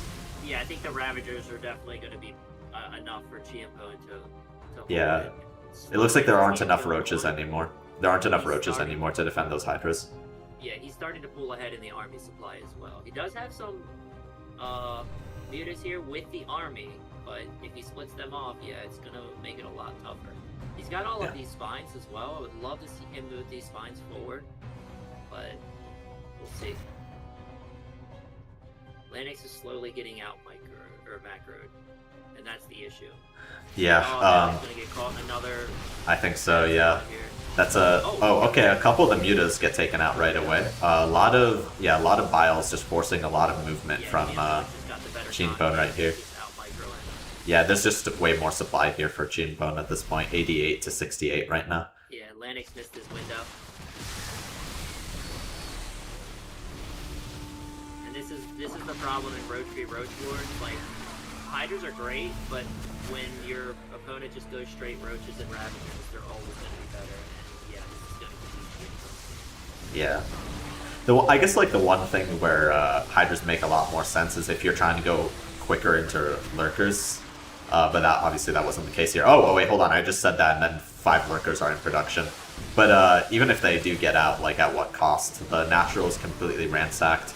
Worker count is falling. Yeah, falling in favor of ChienPWN right now. Great snipe by ChienPWN here on the natural. Yep. And those Lurkers, it's like, yeah, like, they could burrow there, but, like, what are they really going to shoot at? The ChienPWN could just run away and then force them to get up and burrow again. Yeah, exactly. And they're all on top of each other. One bile will take them out. Yeah, it looks like ChienPWN just kind of ignoring it for now, though. A couple biles go down on those Lurkers. And every time Lanix he'll be okay. Well, yeah, I mean, there's all... Yeah, exactly. There's a huge supply difference at this point. Look at the supply, as Todd would say. Man, ChienPWN held on. Yeah, I think Lanix is gonna kick himself after this game, because if he rewatches it, he had such an advantage in that defensive play. If he just kept pushing, especially with the earlier road speed, he would have this game would have been over.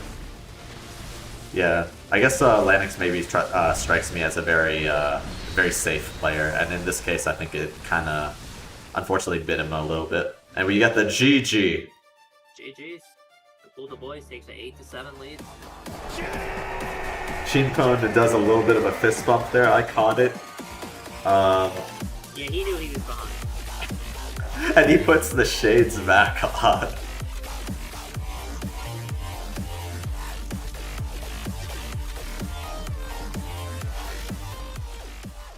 Good game from ChienPWN there. Very, very well done. Lanix definitely had a shot though. He was definitely in it. Yeah, definitely, like you said, missed his window there. Okay, and next game is going to be on... we did have a map for this. Washout. No, it's going to be on Dynasty. Sorry, this UI is actually kind of hard to read. It's going to be on Dynasty.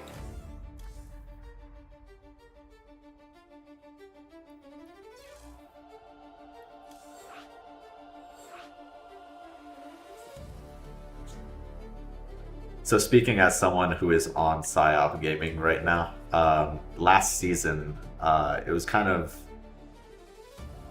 we were basically fast-tracked into the finals because we won the 2 matches leading into the playoffs.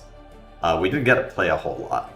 So I'm just saying, I'm not saying that this is going to happen just yet, because I'm trying to be positive. But if we do lose this weekend, we get to play more StarCraft, and that is always a positive. True. We're just trying to do what PulledTheBoys did last season and just run the gauntlet. Yeah, we just want to lose every single game and then win every single game. It's simple. When it matters. Yeah. Sounds lovely to me. Alright. Players are ready, and we're going to head into the second game on Dynasty. Now, this map is actually kind of interesting. I'm interested to see how this one plays out. Oh, this is the one with the gold on the right. Oh, man. Yeah, Right, it's... Little prediction. I feel like ChienPWN loves Ravagers, and if Lanix takes that gold base, we're going to see ChienPWN destroy him from the other side of the gold. So I would like Lanix to just stay away from the gold base. You are Yeah. watching FSL.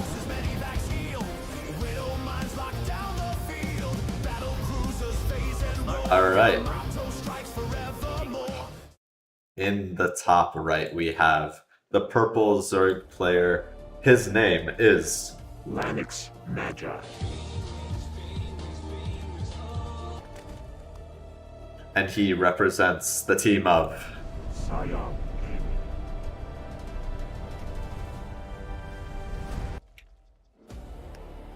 And in the lower left, we have the pink Zerg. Up 1-0, trying to take a 2-0 victory. And he is... ChienPWN.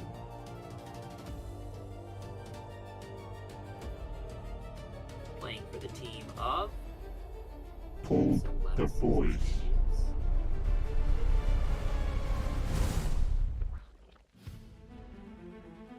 Yeah. So similar start here, I think, for LanixMagi with his pool first opener. Yep.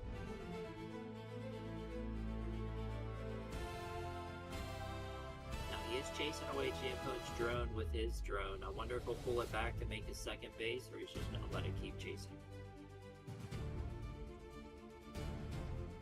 Yeah, so let's talk about this map for a little bit. So ChienPWN opting to take the forward expansion with the blue minerals. I think this is the right choice. 100%. So this map has the gold base that is a pocket base that you could take over here. Problem, any ranged unit will shut down your mining, and then you have to run all the way around to kill those units. So I think it's a little bit of bait. I've seen players also establish the base as a third base here a little bit later on. I take that as my fourth. That way I can get the rich gas, and then I can also connect all my bases. Especially being a Zerg player, it's just smart to take. And that drone actually followed ChienPWN all the way over to his base. Look, so we got those 4 links at the front again. And yeah, he took the gold. And ChienPWN knows this because his Overlord saw him. Oh, yeah. Let's check the player vision right now. Oh, he actually didn't see that. Well, he not saw just the yet. drone go down, so okay. if he was paying attention, he saw the drone go that way. Gotcha, But gotcha. technically, he didn't see the base go down. Let's Yeah. see how this queen does. If he'll be able to kill this Overlord before it gets away. I think, yeah, because the queen ran right below the Overlord. He should be able to grab it, provided that he continues to chase it down. Oh, he should auto-attack move here. I don't know why. Yeah, it's fine. Yeah, he got a little bit closer. It's going to be close. I'm not sure if the queen will have range. Oh, okay. Yeah, but ChienPWN definitely sees the base now. Like a move, you know, like a League of Legends tactic. Yeah. And you'll be able to take it down. But yeah. And here comes a lot of links for ChienPWN, but he is going to be behind on the speed again. And that's a good thing for Lanix. But he also does have +1 melee on the way. Which, okay, we'll see. And yeah, speed links. Right now, go. Lanix, engage! You have the speed links! Well, okay, so it looks like I'm not sure who has more links here. Oh yeah, no, Lanix does. And now, mind you, they don't help them like with their attack speed, but because of their speed, it kind of helps them. It's kind of like a weird thing. Well, it's just the fact that the opponent's Zerglings can get a better wraparound than yours can. And because you have speed, you can always just choose when to run, and you can take the fight exactly on your terms. That's why speed is such a hugely important upgrade for Zergling versus Zergling. A Baneling Nest is on the way for LanixMagi here. I don't know if I've seen Lanix play a lot of Baneling, Ling Bane, in ZVZ, so I'm interested to see how this plays out. Yeah, I'm a little nervous though, because I think this is more Lings right now for ChienPWN. Yeah, and both players just kind of running away from each other. I guess ChienPWN saw the queen and realized that that would be a great place to fight. Yep. Yeah, trying to draw that queen out. Good job for Lanix pulling it Yeah. back. But right now, Lanix has a lot more minerals coming in. Yeah, He's up in the workers, and he's mining from the gold. So if he can get these Banelings out, he needs to start morphing them in right now, and which he has started. Yeah. As long as... Good fight for him. as long as no ranged units shut down the mining over here, or if ChienPWN doesn't get units over to Lanix's gold base, I'm not sure if Lanix will be able to punish this. Oh my god, huge Baneling connection. Okay, well, I guess with that, all the map control goes to Lanix at this point. Let's see what he chooses to do with it. I would love to see Lanix just put on the gas. If he could put on the gas and go to the other side of the map, he's going to be in a good position. Yeah, so ChienPWN doesn't see any units moving out, I don't think. Let's just take a quick look at his vision. Yeah. Very early infestor. I don't know what's going on anymore. I'm lost. I have no idea. Maybe he wants to get early Adrenal? Maybe... Maybe? But he's getting range up. No, sorry, no, he's not getting ranged upgrades. Does he have any upgrades? He's only got like these... At the moment. Yeah, no attack or armor upgrades. Yeah. Is he gonna start it? Let's see. Hydras? Maybe he wants to get lurkers with upgrades. But right now, he just spent all his gas, so he can't go for the... Well, with the lair, he's able to get this Overseer. So I like this for Lanix, the fact that he's about to scout. Both of these players are actually playing kind of in the dark right now. Maybe Lanix will use this Overseer to scout shortly. 7 roaches in production for ChienPWN, so it looks like ChienPWN's okay on the economy that he's on right now of 30 workers, and he wants to transition into making some units to pair with this +1 attack. So I think this is going to be a +1 attack timing. Well, he already has 1/1 melee and Carapace. Yeah, so this is just kind of like a little bit of everything for both of these players, I think. ChienPWN is adding on a little bit more gas. Love the fact that he returned the cargo before morphing the extractor. Paying $30 for an extractor, not in this economy. No way. Well, you got money for that. Lanix has Overlord speed, so let's see if he what he scouted with that. He dropped another 2 hatcheries. He's just so mineral rich at the moment because he's just had this gold base the whole game. Yeah. The only thing I'm concerned about is he does have 74 lings, which is great, but there's no upgrades on his army. Yeah, no upgrades. And then he should be able to find these roaches as well if he wants to, and that'll be a win. I think he needs to shut down CFO's third. Yeah, I would. I think Lanix needs to use these overseers a little bit better. Just dropping a couple of changelings and just sending them out will let him know where all the bases is, and he doesn't have to do this guesswork. If he could just shut down the third, he's like cleaning up all the vision, but like at the same time, it's allowing ChienPWN to just get units out. Yeah, and the 2/2 is on the way for ChienPWN, so this army is just going to trade better and better the longer he allows ChienPWN to continue teching up. Just run into his third. You have the advantage. Lanix has somehow found his way into another advantage in these games. He just needs to finish it. He's got the lurker down on the way. Did he do the hive? I don't believe he made the hive. I don't think so. I'm not sure if this was meant to be to add on infestors. I would hope not. But ChienPWN's still on 2 bases, and Lanix knows this. He's got there's the hive. So he'll be able to start morphing in lurkers and stuff like that. He's also starting his +1 melee, which is going to be good with all these lanes. But ChienPWN, I think, knows, hey, I need to go because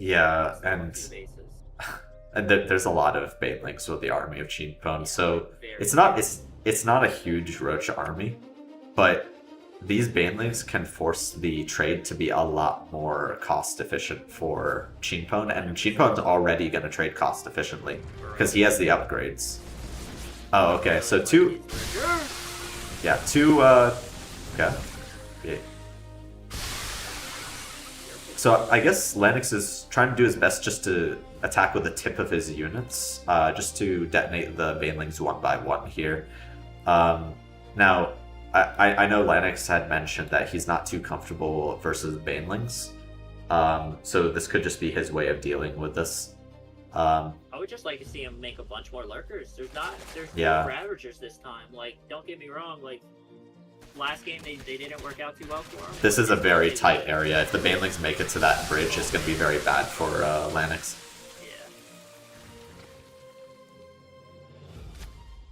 He wraps around and now he can shoot down. I like this. Yeah, that interesting. Very interesting. That was an interesting use of the map feature there, to be honest. Yeah. More lurkers are on the way, so you get your wish, JMPZ. Start those lurker upgrades, please. Start your +1 attack. Range. Yeah, +1 range. Yeah, ChienPWN's on 2-2 right now with +1 melee as well. Oh, those lurkers get caught though. Burrow! Okay, a little bit late on the burrow, but he does put them down. The problem is ChienPWN does have all these overseers. He's running into the space though. I like Okay. this. Yeah, nice counterattack there. And also splitting his units. This will make it a lot harder for the army to deal with this. And pulling back the Hydras at the same time. Good move. Good move here from Lanix. Yeah, he can throw away a few bases. ChienPWN cannot. Yeah. Now, I think Lanix just needs to focus on creating an army that will trade cost efficiently here. Seismic Spines is on the way, and that's definitely going to help Lanix trade cost efficiently. But there's a lot of Lings being produced here. I think really just Hydra Lurker is what he wants right now. Maybe a few Lings just to buffer, or counterattack for that matter. But starting Adrenal, a lot more Lurkers on the way. Ooh, just finally getting the Hydra upgrades. That's a little rough. yeah, and then +1 range. Yeah. So this rich... Oh, okay. So yeah, the other thing about this map is when you mine out the gold minerals, it becomes an alleyway where your opponent can just walk into the base. Two lurkers just run forward there. Burrow a little bit late and get taken out. Yeah, ChienPWN taking a very nice position here where it becomes very hard for Lanix to engage into this. A couple lurkers moving forward. Seismic Spine's about to finish up, but already ChienPWN's out of the way there. Lanix is able to make a lot more. He's got a lot on the way. As long as he just holds on, I think we'll be alright. He needs to burrow Four lurkers moving forward there, and once again ChienPWN just sees the lurkers, he runs away.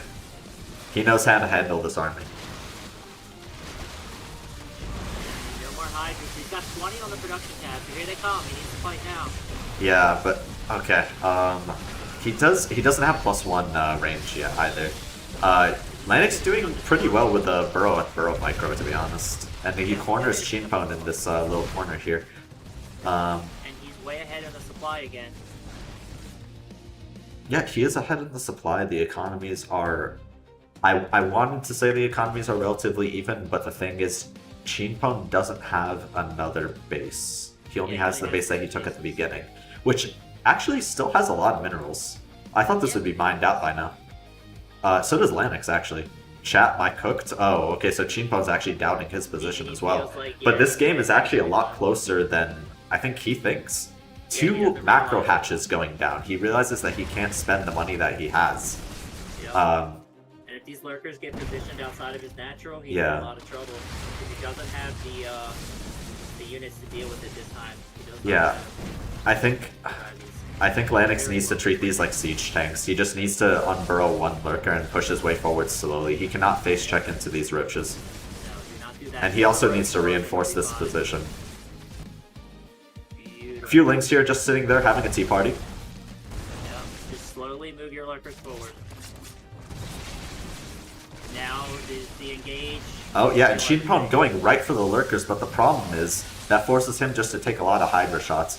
Roaches, once they get right on top of Hydras though, start to trade very favorably, especially if they're 2-2 versus 1-1. Does he not have any production buildings?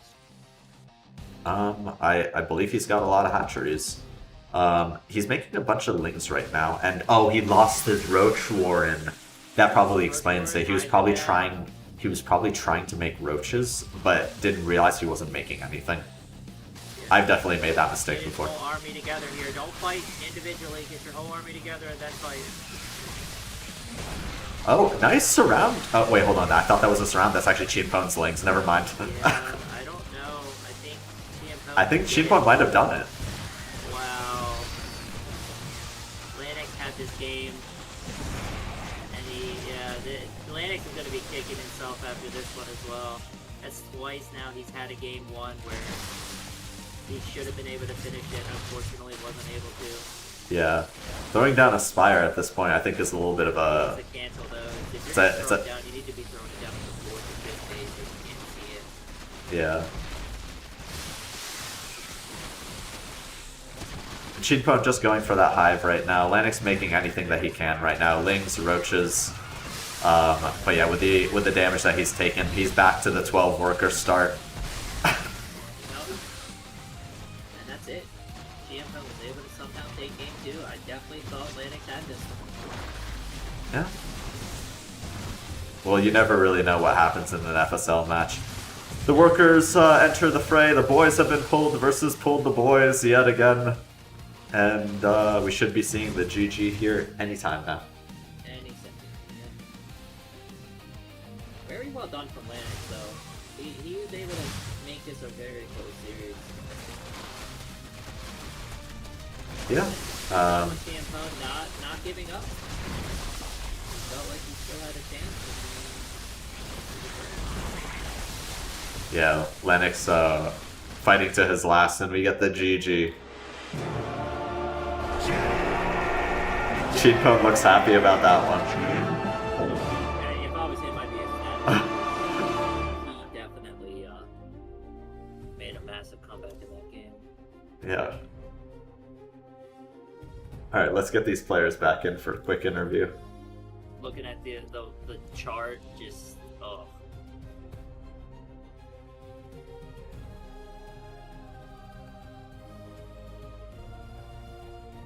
Alright, welcome back, players.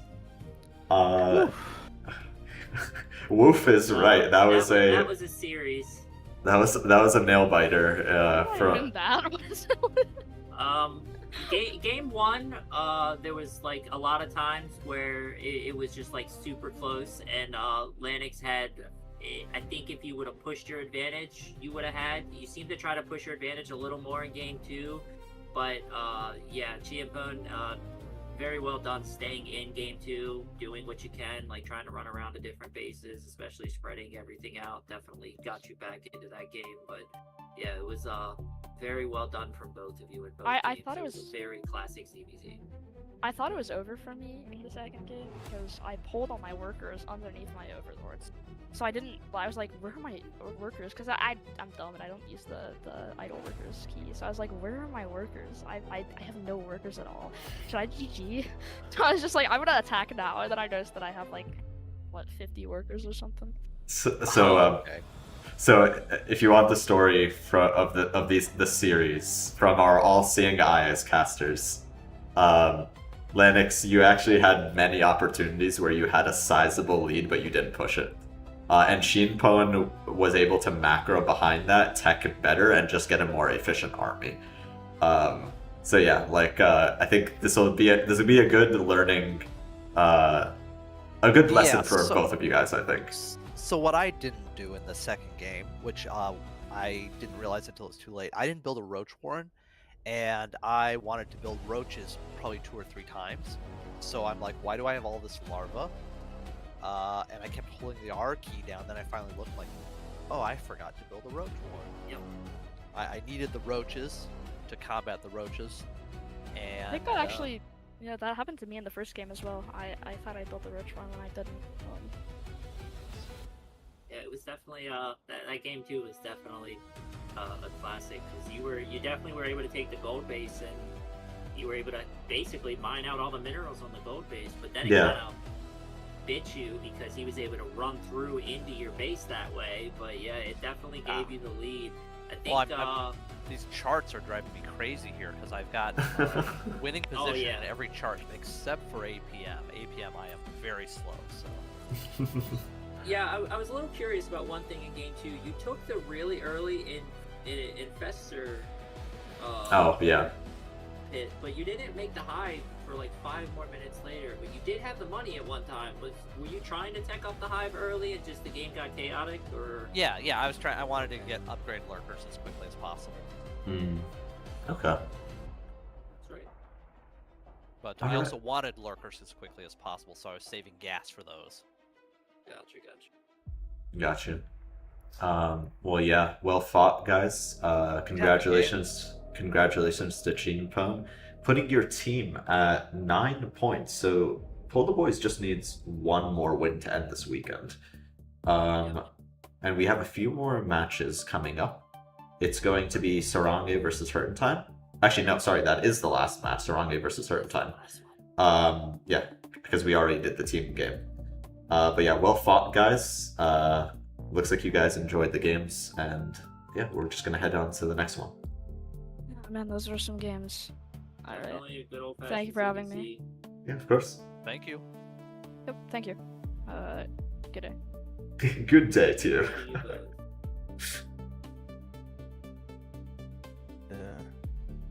Alright, let's get SaraNghae and HurtnTime. Here's good. I'm putting on my hood. We're going full degenerate gamer mode. Oh, I like this because it's going to be the first time I get to see a SaraNghae game live. Most of his games last season, because he works on Saturdays, were shot from replay. So we get to see SaraNghae play live for the first time. SaraNghae, do we have you on video?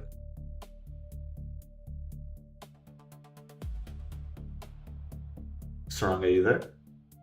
Hey. Yes. Okay, looks like he's popping on right now. And there he is, live in the flesh, not from replay. He's a real person. I'm real. Confirmed. All right. So yeah, welcome players. You guys are heading into a TVT. Do you guys have a lot of experience in this matchup in FSL? I think I've had 2 TVTs in FSL. Yeah. That's my experience there. Resume's kind of thin, but you know. It's not bad. It's I don't think non-zero. I've had any recent experience in TVT. It's been a while since the days of Joseph and stuff. It's been a long time. But SaraNghae, you do play some customs with Cranky Toaster every now and then, right? So you do get some practice in that sense. Yeah, I haven't played with him since last season, but yeah, he's who I would probably practice with most often. Got you. So yeah, any particular thoughts on the matchup, guys? No. It's fun. Yeah. Okay. I've never watched SaraNghae play, so this will be whole discovery. Cool. So yeah, game 1 is going to be on Lightshade, game 2 is going to be on Washout. Let's separate out the players and see how this weekend goes, guys. PulledTheBoys, you are on, I will repeat, you guys are only 1 win away from ending the weekend decisively. So, yeah. Starting off different than last season. Yeah. Alright. Separating you out. Let's head on to these games.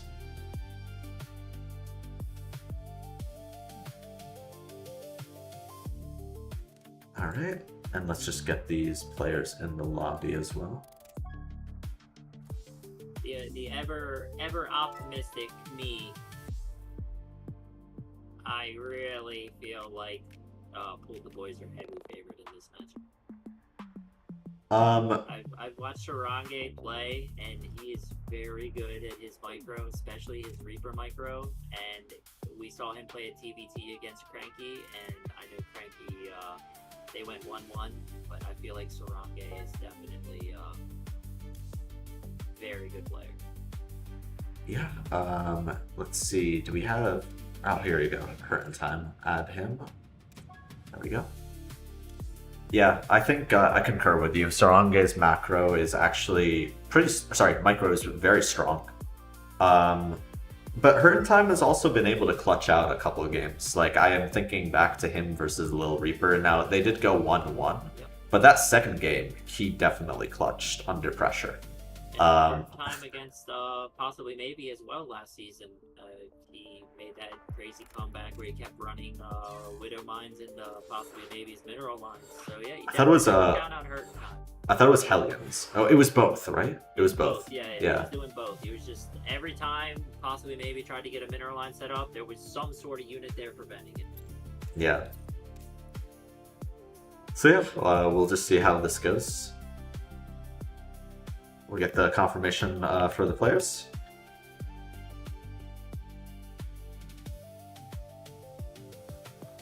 Alright. First map is going to be Lightshade.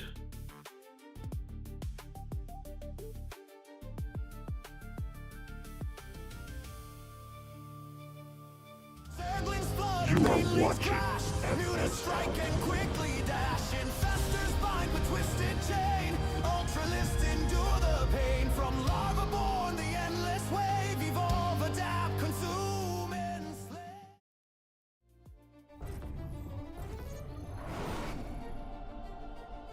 Alright. In the bottom right, we have the red Terran player. His name is...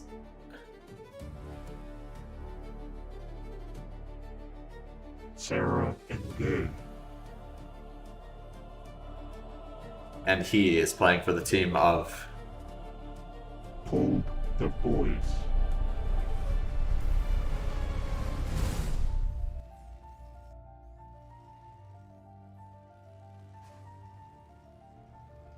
Do you want to take this one, JMPZ?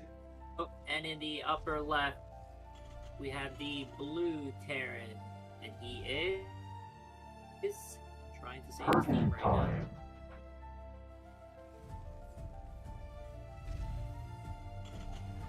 Playing for the team of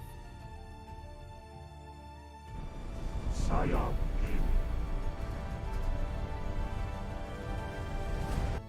both of them going double gas, and I know how this position feels being HurtnTime, needing both points to bring it to an ace match. I've been in this situation.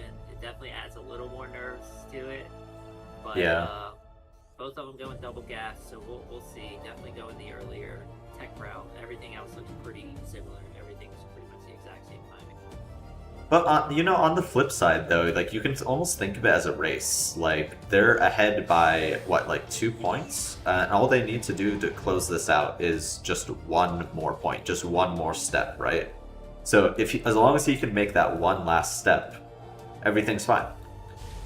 True. But yeah, I guess, like, on the flip side, it really depends on how you look at it, because you don't want to be the person who fumbles that lead either, but yeah. It's fine. Yeah, for sure. It's definitely a little nerve-wracking with that. Yeah. So the score right now is 9-7. 5 legend. So PulledTheBoys just needs one more win to finish this out. We will still play the last match, by the way. If PulledTheBoys does get this next match, we will still play the last match. Because these guys were scheduled to play, they made their schedules, they want to play these games, they don't want to be cut short. But that last match won't really count for anything. PulledTheBoys will just auto-win. And if HurtnTime wins both of these games, then we end up in an ace match where someone has to play one last game to finish off the series. Pretty much everything looks even still. We do have a Cyclone on the way for SaraNghae, but this is the Reaper micro I was a little bit afraid of. Okay, HurtnTime seems to be doing okay though. Yeah, HurtnTime does have the high ground. It's over, Anakin, I have the high ground, and he took a very decisive fight there because of that. Yeah, very well for HurtnTime. Behind 4 workers at the moment, but other than that, very well done. If he can get a worker over on that, yep, he's got the worker. Yeah. There's no chance that these Reapers make it by the time this command center finishes, right? Nah, there's already a Cyclone there. There's already a Cyclone there. It's not even gonna stop it. Alright, HurtnTime uses the ledge. He has a worker dancing? Yeah, right off of his second gas. He's on 2 of 3 and there's a worker just watching. So. Okay. Oh, he's busy microing. He's getting some economic damage, and so far only killing 2 workers, but that's okay. Very well done. Yeah. He could have gotten a 3rd, but he'll get out with the 1 Reaper. I agree with that. Run away. Yeah. And, oh, wait. Oh, he pulled the 2 workers off gas. Okay, there we go. Now he's got his full gas saturation. Very important as Terran to get your Yeah.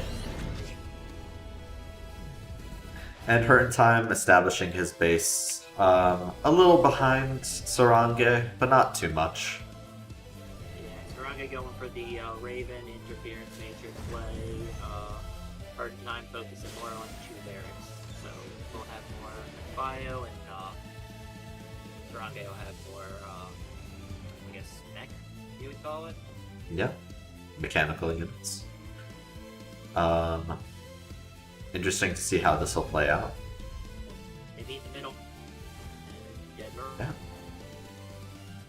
And HurtnTime, I guess, takes map control right now by running out in the center of the map. A scan went down. I didn't catch where. Oh, okay. In SaraNghae's natural. And SaraNghae takes the opportunity just to move the tank a little bit further forward so it can take advantage of this particular ramp. Yeah. It's going to be very hard for HurtnTime to push in here. He scanned it, so he knows he... Oh, he might lift it to an 8. I think that might be the play, yeah. I love this idea, because if he can get this tank siege back here and get these units elevated up, this is going to be very well done. He can get them elevated up. I think the only problem here is he'll have to put it in just the right place for them to shoot. It looks like the only thing he can fire at is this command center right here, and he just needs a little bit of vision. I don't think SaraNghae knows about this yet.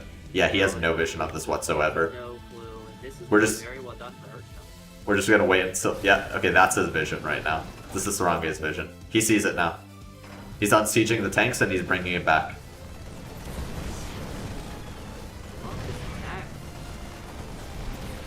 He's got the Viking hitting the Raven. Yeah, okay, yeah, he's gonna... Oh, okay, he doesn't use the interference matrix, he actually uses a turret. Will All right. the Raven die is the question. I think the Raven lives, and yeah, he cleans it up. Yeah. Very well done by HurtnTime. Floating a lot, so he can spend a lot now. And this definitely messed up SaraNghae's timing, though, because his production, yeah, he's trying to fix what's happening. Yeah. Did he just lift a bunch of buildings and replace them as a result of that push, or did he just stop building things? Yeah, he was, I think he, like, missed microed or something, for sure. Okay. Yeah, I didn't quite catch that. A lot of Ravens for SaraNghae, though. So... Scary in a TBT. Yeah, definitely. A lot of Ravens for SaraNghae, and I think HurtnTime is going to answer them with Liberators. But the Liberators are actually being used to harass. They're not going to be with the main army, it seems. He's up 8 workers. If he can hold on to whatever push that SaraNghae has coming, he'll be fine. The only thing I'm a little nervous about is he has a tech lab and he's supply blocked at the moment, just starting the supply depots, but SaraNghae is going to be able to make a lot more Vikings than HurtnTime. HurtnTime's still got his starport making Ravens. And yeah. Air And superiority is a massive deal Yeah. That one Liberator takes out one worker there, and it looks like that's all it's gonna get. I think the Vikings will catch up with it. No way this Liberator escapes, right? Oh my god, it escapes. No, okay, it's going... Turn around! I think he may have been hoping that SaraNghae would have just stopped and didn't A move again, and then just perches in a place where he can get like a few more workers. HurtnTime is trying to extend his economic lead, landing a third base way ahead of SaraNghae. Now SaraNghae does have a third base that he's just using to create additional workers, but he's not mining from any new locations right now, so this is just bolstering his income slightly, but he's going to reach saturation pretty soon. Yeah, meanwhile, SaraNghae is opting to push out right now, and he finds a tank in dead center. No, this is not a good fight for HurtnTime, I don't think. It'll be very hard. So, I don't think it is. Okay, it's actually quite hard to tell because he kind of came in at multiple angles there, and yeah, SaraNghae was not sieged up. Yeah. He does have the upgrades. The thing that I'm worried about for HurtnTime is he keeps missing saturating his gases. And gases are very important for Terrans. Like only having a total of 8 workers on gases right now and having the workers you need to put on the gases, you need to get these gases saturated as soon as possible. Yeah, and this is where... Get a siege line up, but with these Ravens, it's gonna be hard.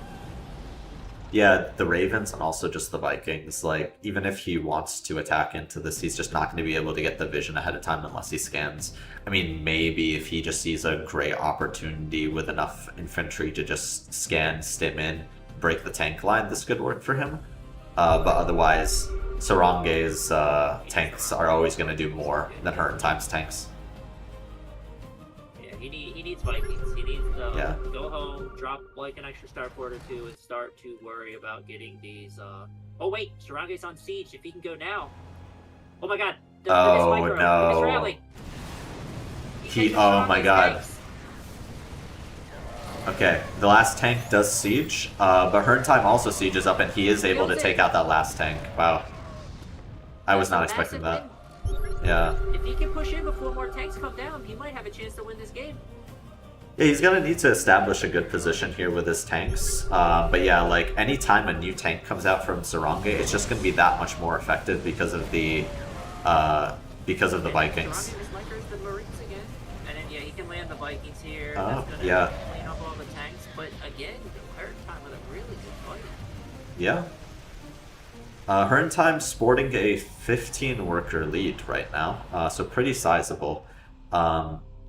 Yeah, this is interesting because like it's like a battle. It's mainly a battle of infantry versus a battle of Vikings and tanks. Yeah, and here's where the lack of gas is hurting HurtnTime. He really needs to get this fifth and fourth gas. And even though he's up in the workers, SaraNghae's mining more gas than him.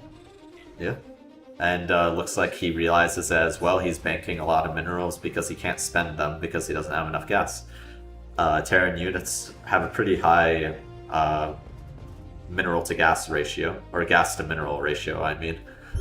Having a lot of barracks here, which I like, because, I mean, if you throw reactors on them, yeah, you can spam out Marines and stuff like that, but again, the gas needs to be spent on these mech units. Yeah. SaraNghae's going to be able to push in here, and there's nothing here to contest this.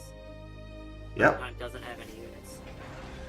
So HurtnTime does have, looks like a double drop heading towards the third base, but it looks like both of these players will trade third bases, killing a lot of workers at both bases. Oh, SaraNghae does pull a number of the workers, so with that, oh, HurtnTime snipes the third.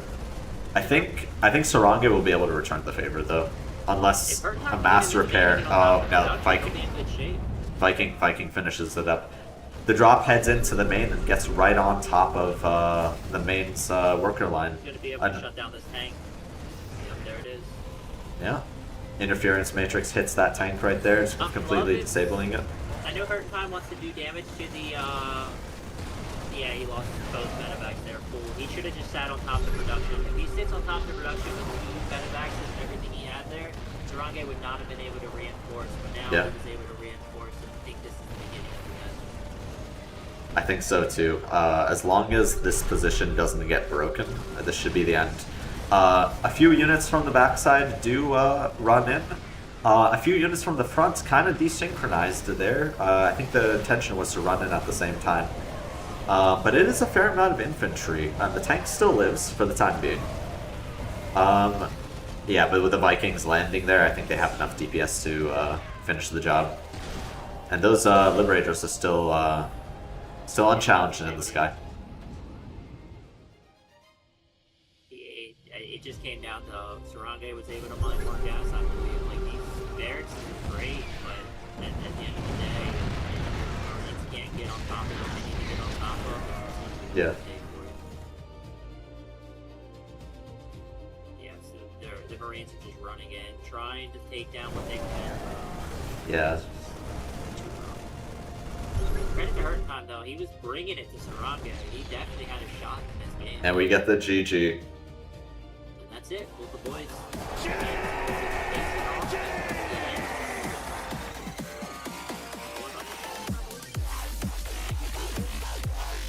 SaraNghae.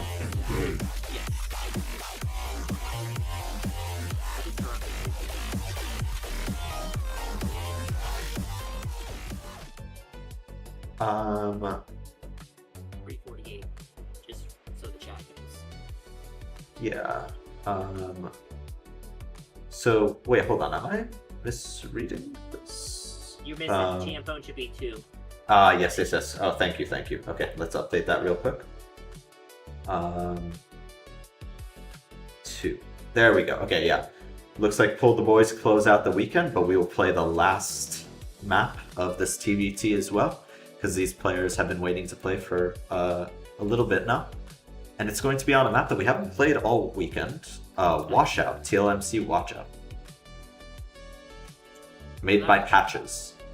The great part about a lot of these games today and these replays, the players are going to learn a lot.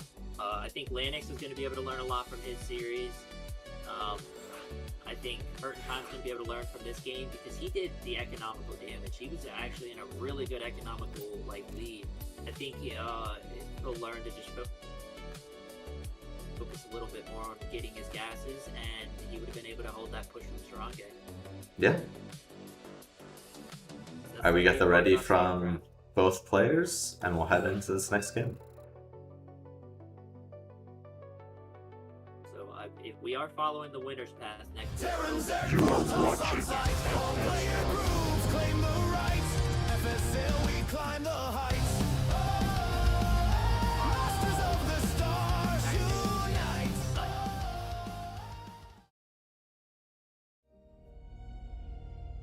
Okay. Sorry, that FSL transition music is very loud. But yeah, congratulations to PulledTheBoys.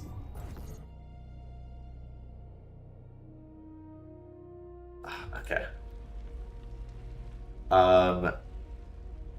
Okay, someone's saying might want to boost HurtnTime in Discord to 200%. They're super low. They probably mean you, JMPZ. Oh, me? Yeah. If you have any way of boosting your mic volume. Alright, we can try that. Hopefully that helps the chat. You do sound clear to me, at least. Yeah. Alright, in the top right, we have the red Terran player, and his name is... SaraNghae. Closing it out for his team. PulledTheBoys.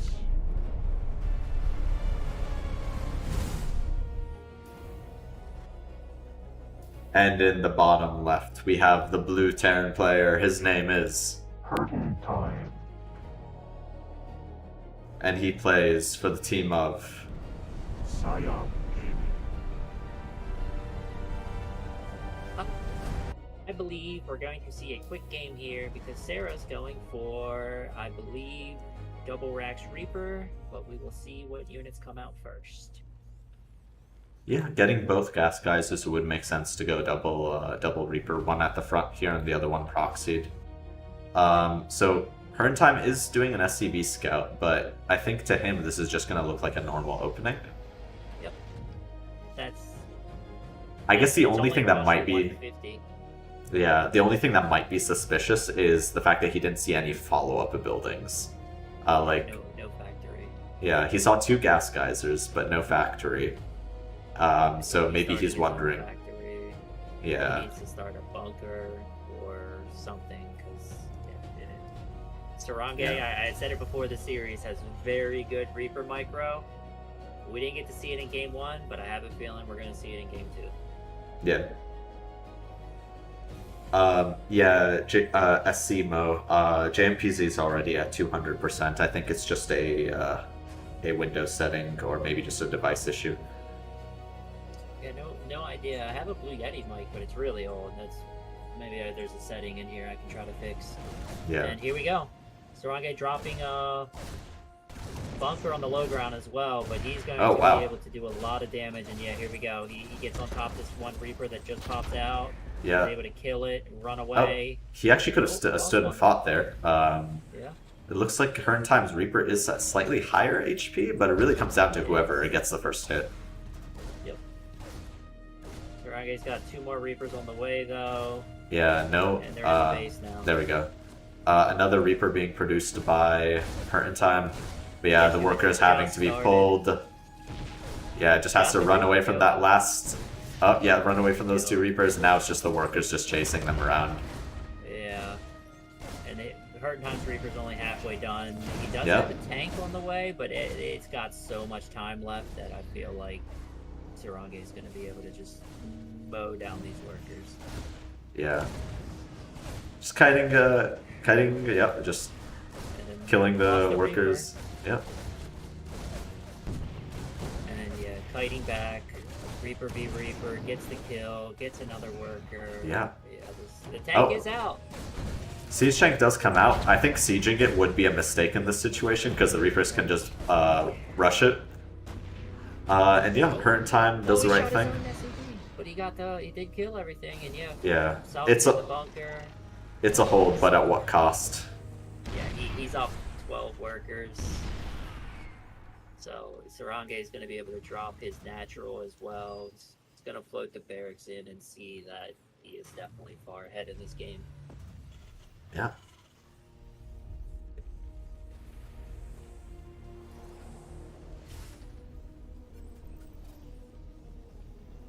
Now, a couple of mules being thrown down, but SaraNghae also can match that mulage. Yeah. He's got mulage for days. And at the second CC, closer to done than HurtnTime. So he'll have access to even more mules with the orbital command energy. Yeah, and it's just 2-to-1 worker count is so hard to come back, especially in a mirror matchup. Yeah. It's not like HurtnTime has like a third CC to try to catch up. So as long as SaraNghae just keeps making SCVs, he'll keep this lead.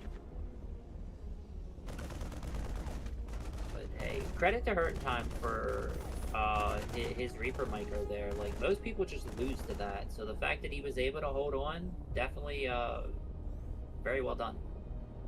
Yeah.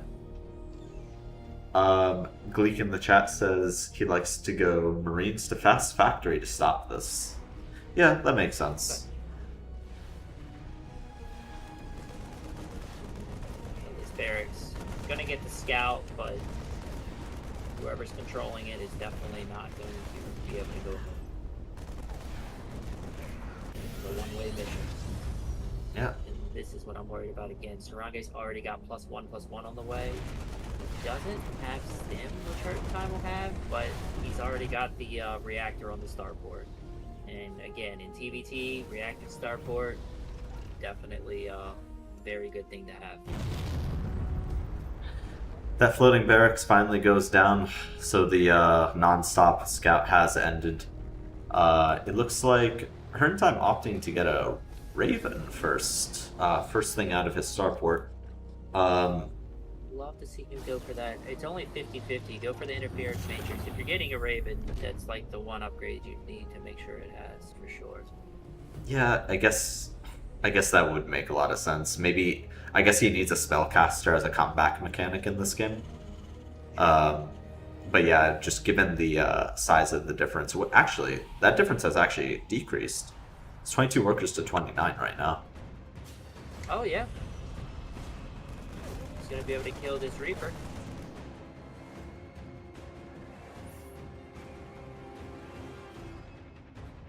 And I think Now- HurtnTime might know it too. Like, it looks like he's been non-stop making workers. I don't think he's missed a beat, really. It's a lot of barracks again, though. He's going up to 5 racks. I don't know if he's gonna have the money to be able to support that. He's also doing well not getting supply blocked. Yeah. 5 racks to 3 racks of SaraNghae, so it looks like we're seeing a heavy infantry game for both players here. I also noticed SaraNghae does not have stim yet, but it's about to finish. It's 15 seconds away, and he's gonna have +1/+1 on this this army, so that's gonna definitely make it a little tougher. So in TBT, do you prefer stim or combat shield first? Honestly, I think stim is great. Personally, it's just anytime you can buff your units, I feel like it's overall better. Yeah. Well, it's a buff, yes, but like it also just makes them that much squishier in these engagements. I'm more of a believer in combat shield first in TBT. Not that I play a lot of TBT. So now my question was, interference matrix costs 75 energy. A Raven can get up to 200. So one Raven can interference matrix 2 of these tanks, but that's it. He's got another Raven coming out. Not sure if he's going to be able to shut down all of these tanks, but it's definitely going to be rough with these. Oh man, that's 5 Vikings. These Ravens are not going to get time to do that. And they're not going to see, yeah. Oh, okay. So HurtnTime actually gets some good shots off first. Wait, HurtnTime cleans this up. That's exactly Yeah. what he needed. Everything except the air. Yeah. Now, mind you, he's still behind because SaraNghae's got 2-2 on the way. He's got a 3rd CC on location. It's finished. But, hey, that's win number 1, and I love this. HurtnTime's getting a 2nd starport. He's also switched to reactor, knows that he needs to get a higher Viking count. So HurtnTime's definitely playing this game differently than the last one, and I love this idea. Yeah, the economic gap is closing, but SaraNghae is easily still ahead with that third base landed. And Third the base only upgrades. started for HurtnTime. Yes, You're and the gonna have upgrades as well. 2 to 0-0 right now because there's not a engineering bay in slate. Yeah, you gotta give something up when you're behind. 100%. And you know what? If you're giving something up, I like the fact that it was the upgrades. Most of the time, I would prefer the units over the upgrades. But here comes his first 2 eBays, so he'll only be down, I guess, 2-2 to 1-1 at one point. And hopefully the fight happens at that time for HurtnTime, but it's gonna have to all go his way. Yep. Even vehicle weapons being researched by SaraNghae here. Where's that? There it is. Adding on his own Ravens too. Stopped with the Viking production, but he does have 7 to 5 now, and he sees what HurtnTime's going for. He sees this third base coming down. Getting around. SaraNghae's got some Marines spread around. I guess looking for drops. I think just keeping tabs on bases. Or push-outs. Yep. Yeah, he's got that Marine in his bottom right, I guess you would call it, third or fourth. That's just scouting to make sure no drops come in from the side for sure. And he sees the Viking count getting a little different, so he pumps out some more of his own. And, Yeah. Yeah.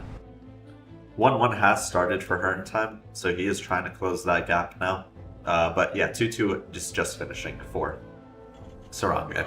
Drop the armor. 3-3 will be able to start as well. Ship weapons level 2 already started. Let's see when he starts his 3-3. He has the money for it. Let's just see if he notices it.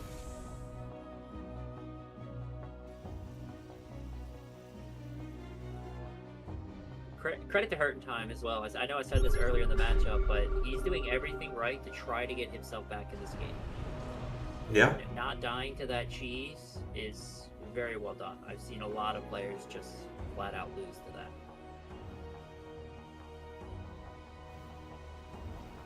Not without a ton of damage. But yeah, even getting a huge Viking count right now. Yeah, So winning the Viking count, only 2 behind in the tanks, and is up in SCVs. he's winning the Viking. Oh, by 2. Okay. Yeah, I thought. he's I up thought. on the Viking count, behind 2 tanks, behind a few Marines, and of course behind on the upgrades. But he does have Marauders, so Yeah, true. he's brought this way back. And there's the 3-3 for SaraNghae started. I would love to see HurtnTime start his own 2-2, so he's only down 1 set of upgrades. But yeah, this is 4 more Vikings on the production tab. He wants to win this air superiority, and he's definitely doing that. Yeah. I'm not sure how many starports that SaraNghae has. It looks like one has a tech lab, the other one has a reactor. Bit of a supply block being hit by SaraNghae. I'm sure, yeah, he's remediating that right now with 2 additional depots. And now it's just going to become a battle of the siege. We have a very long tank line for HurtnTime already set up, but SaraNghae has more tanks. Yeah. And no more interference matrix for HurtnTime, but he's up 6 Vikings now. Yeah, I think it would have been hard to land anyway. Oh, Yeah, okay. 100%. Oh, a little bit of a fight here. Okay, HurtnTime stims forward because he notices that the tanks are unsieged, but he's not. He isn't able to get right on top of those units. He landed his Vikings in all of those tanks. Yeah, but also it looks like SaraNghae also traded down a lot of his Vikings. Yep. But he's able to clean up a lot of this, and he's got more Vikings right now. Yeah. Let's see the tank shots. Kills a lot of the Marines. I think if HurtnTime wanted to do that, he was gonna have to split his infantry a whole lot better, get more of an arc going. He's gonna clean up the Raven though. Maybe one more. Yeah. Takes out the Raven, and now it's just the few tanks versus a couple tanks. Yeah. SaraNghae's getting his tanks in a more front siege position here. Yeah, this is where it's going to start hurting for HurtnTime. No pun intended. Yeah, just the tank reinforcements. We're down to 6-2 now. It's going to be very hard. Yeah, and HurtnTime moves forward his tanks, but he's met with a lot of fire, and we got the GG.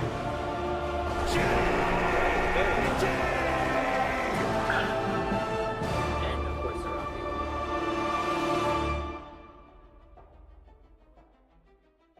SaraNghae's got to be feeling good about that series. Yeah, he definitely had a plan and executed it. And credit to HurtnTime, he turned it into a series. That game 1, he actually, I think, had the lead at one point, and game 2, he, was able to hold on and turn it into a game. Welcome back, players. Welcome back. Congratulations to SaraNghae. A well-won series. And yeah, JMPZ, why don't we walk through that series? Game 1. Yeah, game 1, HurtnTime, you were doing very well putting the pressure on SaraNghae's side of the map. You actually had a 12-worker lead at one point where, I like the idea of lifting up into the main. It definitely caused a lot of lost mining time and a lot of, attention from SaraNghae to clean that up, and you were able to get your third down faster. I think the issue was you just didn't have enough gas. I think if you would have been able to get a little bit more gas, you would have been fine in that game. And SaraNghae, well done, dealing with the pressure and pushing out. And game 2, SaraNghae, your Reaper micro, I was talking about it before the series, is very good, and it's what we saw in the beginning. But credit to HurtnTime, like, you didn't die to it, and you were able to actually bring it back to a game. At one point, you had the even workers, and I think the upgrades are what did you in game 2. But curious question for SaraNghae. Was that kind of your plan if game 1 went to fruition? Were you gonna do the Reaper rush, or is that just something when you saw the map, you're like, okay, this is the perfect map for this? Yeah, it was mostly a map thing. Especially with like unfamiliar maps or maps that aren't in like the standard like ladder rotation, I usually just kind of will opt to do something a little bit more risky, because I don't have as much experience or practice with those maps. And game 2, I'm wondering, HurtnTime, because I seen you took an SCV across the map. When you scouted, were you aware that there could be a proxy barracks on the other side of the map when you didn't see the factory or a second CC, or did you just assume he hadn't dropped it yet? No, I assume he hadn't dropped it yet. It was really early, right? I sent my SCV over there when my depot finished, so my own barracks wasn't. Yeah, my own barracks wasn't finished yet. I don't think when I got there. So I just go to see if there's 2 gas or not, because I know there's gonna be aggression if it's 2 gas, but I don't really know what aggression there is. So. Yeah, one thing we were wondering when you scouted the 2 gas in game 2, but you didn't see any tech buildings in the main.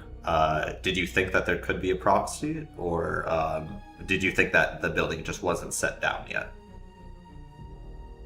Did I not see a barracks at the choke? I thought you saw the barracks, but he had basically another barracks building on the other side of the map. So like basically he should have already had the factory dropped or been like banking up for the CC or having the CC drop. So we were just curious if when you walked your SCV and like maybe some alarm bells started ringing saying, wait, there could be something else on my side of the map. No, I'll have to watch the replay. I don't know if I had my barracks down at the time or not. I usually look at the timing of the barracks. If it's close to the timing of my own barracks, as far as getting close to completion, then I just assume. Yeah, because he did drop the barracks at the right time. It's basically like a mind game. You'll see his barracks and you think it's like a normal build, but when you didn't see the factory or like the CC, like that's where like I guess in that moment you should be like some alarm bells might be going off. There could be something on my side of the map, but we were just curious if your SCV scout made you think that or not. No, my SCV count made me think it was just a standard 1-1-1 with maybe the two Reaper or Hellion kind of build. I didn't think anything of it. I lost way too many SCVs to his early stuff, so And game one, I definitely felt the gas issue. I totally forgot to send my workers back to gas, and I was gas starved. I wanted to get, you know, more medevacs out, and I'm like, geez, I can't get any medevacs out. What's going on? And then I realized I just didn't have my dudes on gas. It was a rough game for gas, because at one point you actually had an SCV on your bottom left gas that was just taking a smoke break as well, and then I probably misclicked. Yeah, and then your second base was on 1-3 on both gases for a long period of time as well. So I think like if you for about 45 seconds to a minute, so if you had gotten those guys on gases sooner, I think you might have actually been able to take game one. You were in a decent spot for sure. Even at the end when I lost, I thought I was further ahead than I was. Like I somehow missed all that air units. I mean we had several engagements and I thought I had cleaned up most of the stuff, but I guess the Vikings kept surviving even though I killed all the ground stuff. And then you know, when we get towards the end, those I couldn't get to those liberators with all the yeah, anyways, I thought I was further ahead than I was, and then when he showed up at my third and killed it, I'm like, oh shoot, I'm done. Yeah, he definitely kept those air units alive. So yeah, you're 100% right in that assumption. He definitely kept the Ravens and the Vikings alive. But anyways, very very well done, Nuclear. Do you have any questions or? No, yeah, I think you covered it very well, JMPZ. Yeah, kudos to SaraNghae for finishing out the series for PulledTheBoys, and congratulations to PulledTheBoys on their first win. Thank you. Yeah, nicely done, GG's. GG's. Great games of StarCraft from everyone today. I guess the official score was... Yeah, we can pull that up. 11-7, yes. Alright. 7-11, yeah, there we go. Yeah. I think I know I said this before, but I believe next week will be PulledTheBoys against Angry Space Harriers. Yeah, it's the winners match, so I believe that will be PulledTheBoys versus Angry Space Harriers, and then the week afterwards, it will be PSIOP Gaming versus I'm blanking on the name. JMPZ, help me out here. It's the last. Special Tactics. Special Tactics, yeah. PSIOP Gaming versus Special Tactics. I forget what the other name was for them. Something about a Mike. Mike. Maybe Cheesy Tactics? It was Cheesy Tactics. Sorry, no, it's Cheesy Nachos. No. I thought it was something with like a bike. I don't remember. Oh, Infinite Cyclists. It was Infinite there Cyclists. We go. Infinite Cyclists. Okay. Yeah. There we go. We figured it out. But anyways, yeah, our teams have rebranded a few times. Yeah. All right, guys. Well. All right. Bye, everyone. All right. Goodbye. Thank you, players. Thanks, everyone. Thank you, Nucleo, for doing the production side and co-casting with me today. It was always fun. Yeah, of course. Thank you for co-casting. Otherwise, it would just be me fumbling around with some buttons and talking in between everything. And yeah, thank you to everyone who tuned in. Tune in next week, Friday, 7 p.m. Eastern, if some matches will be scheduled for the winners match. If not, it will be 12 p.m. Eastern on Saturday. So yeah, 7 p.m. Eastern on Friday, and or 12 p.m. Eastern on Saturday.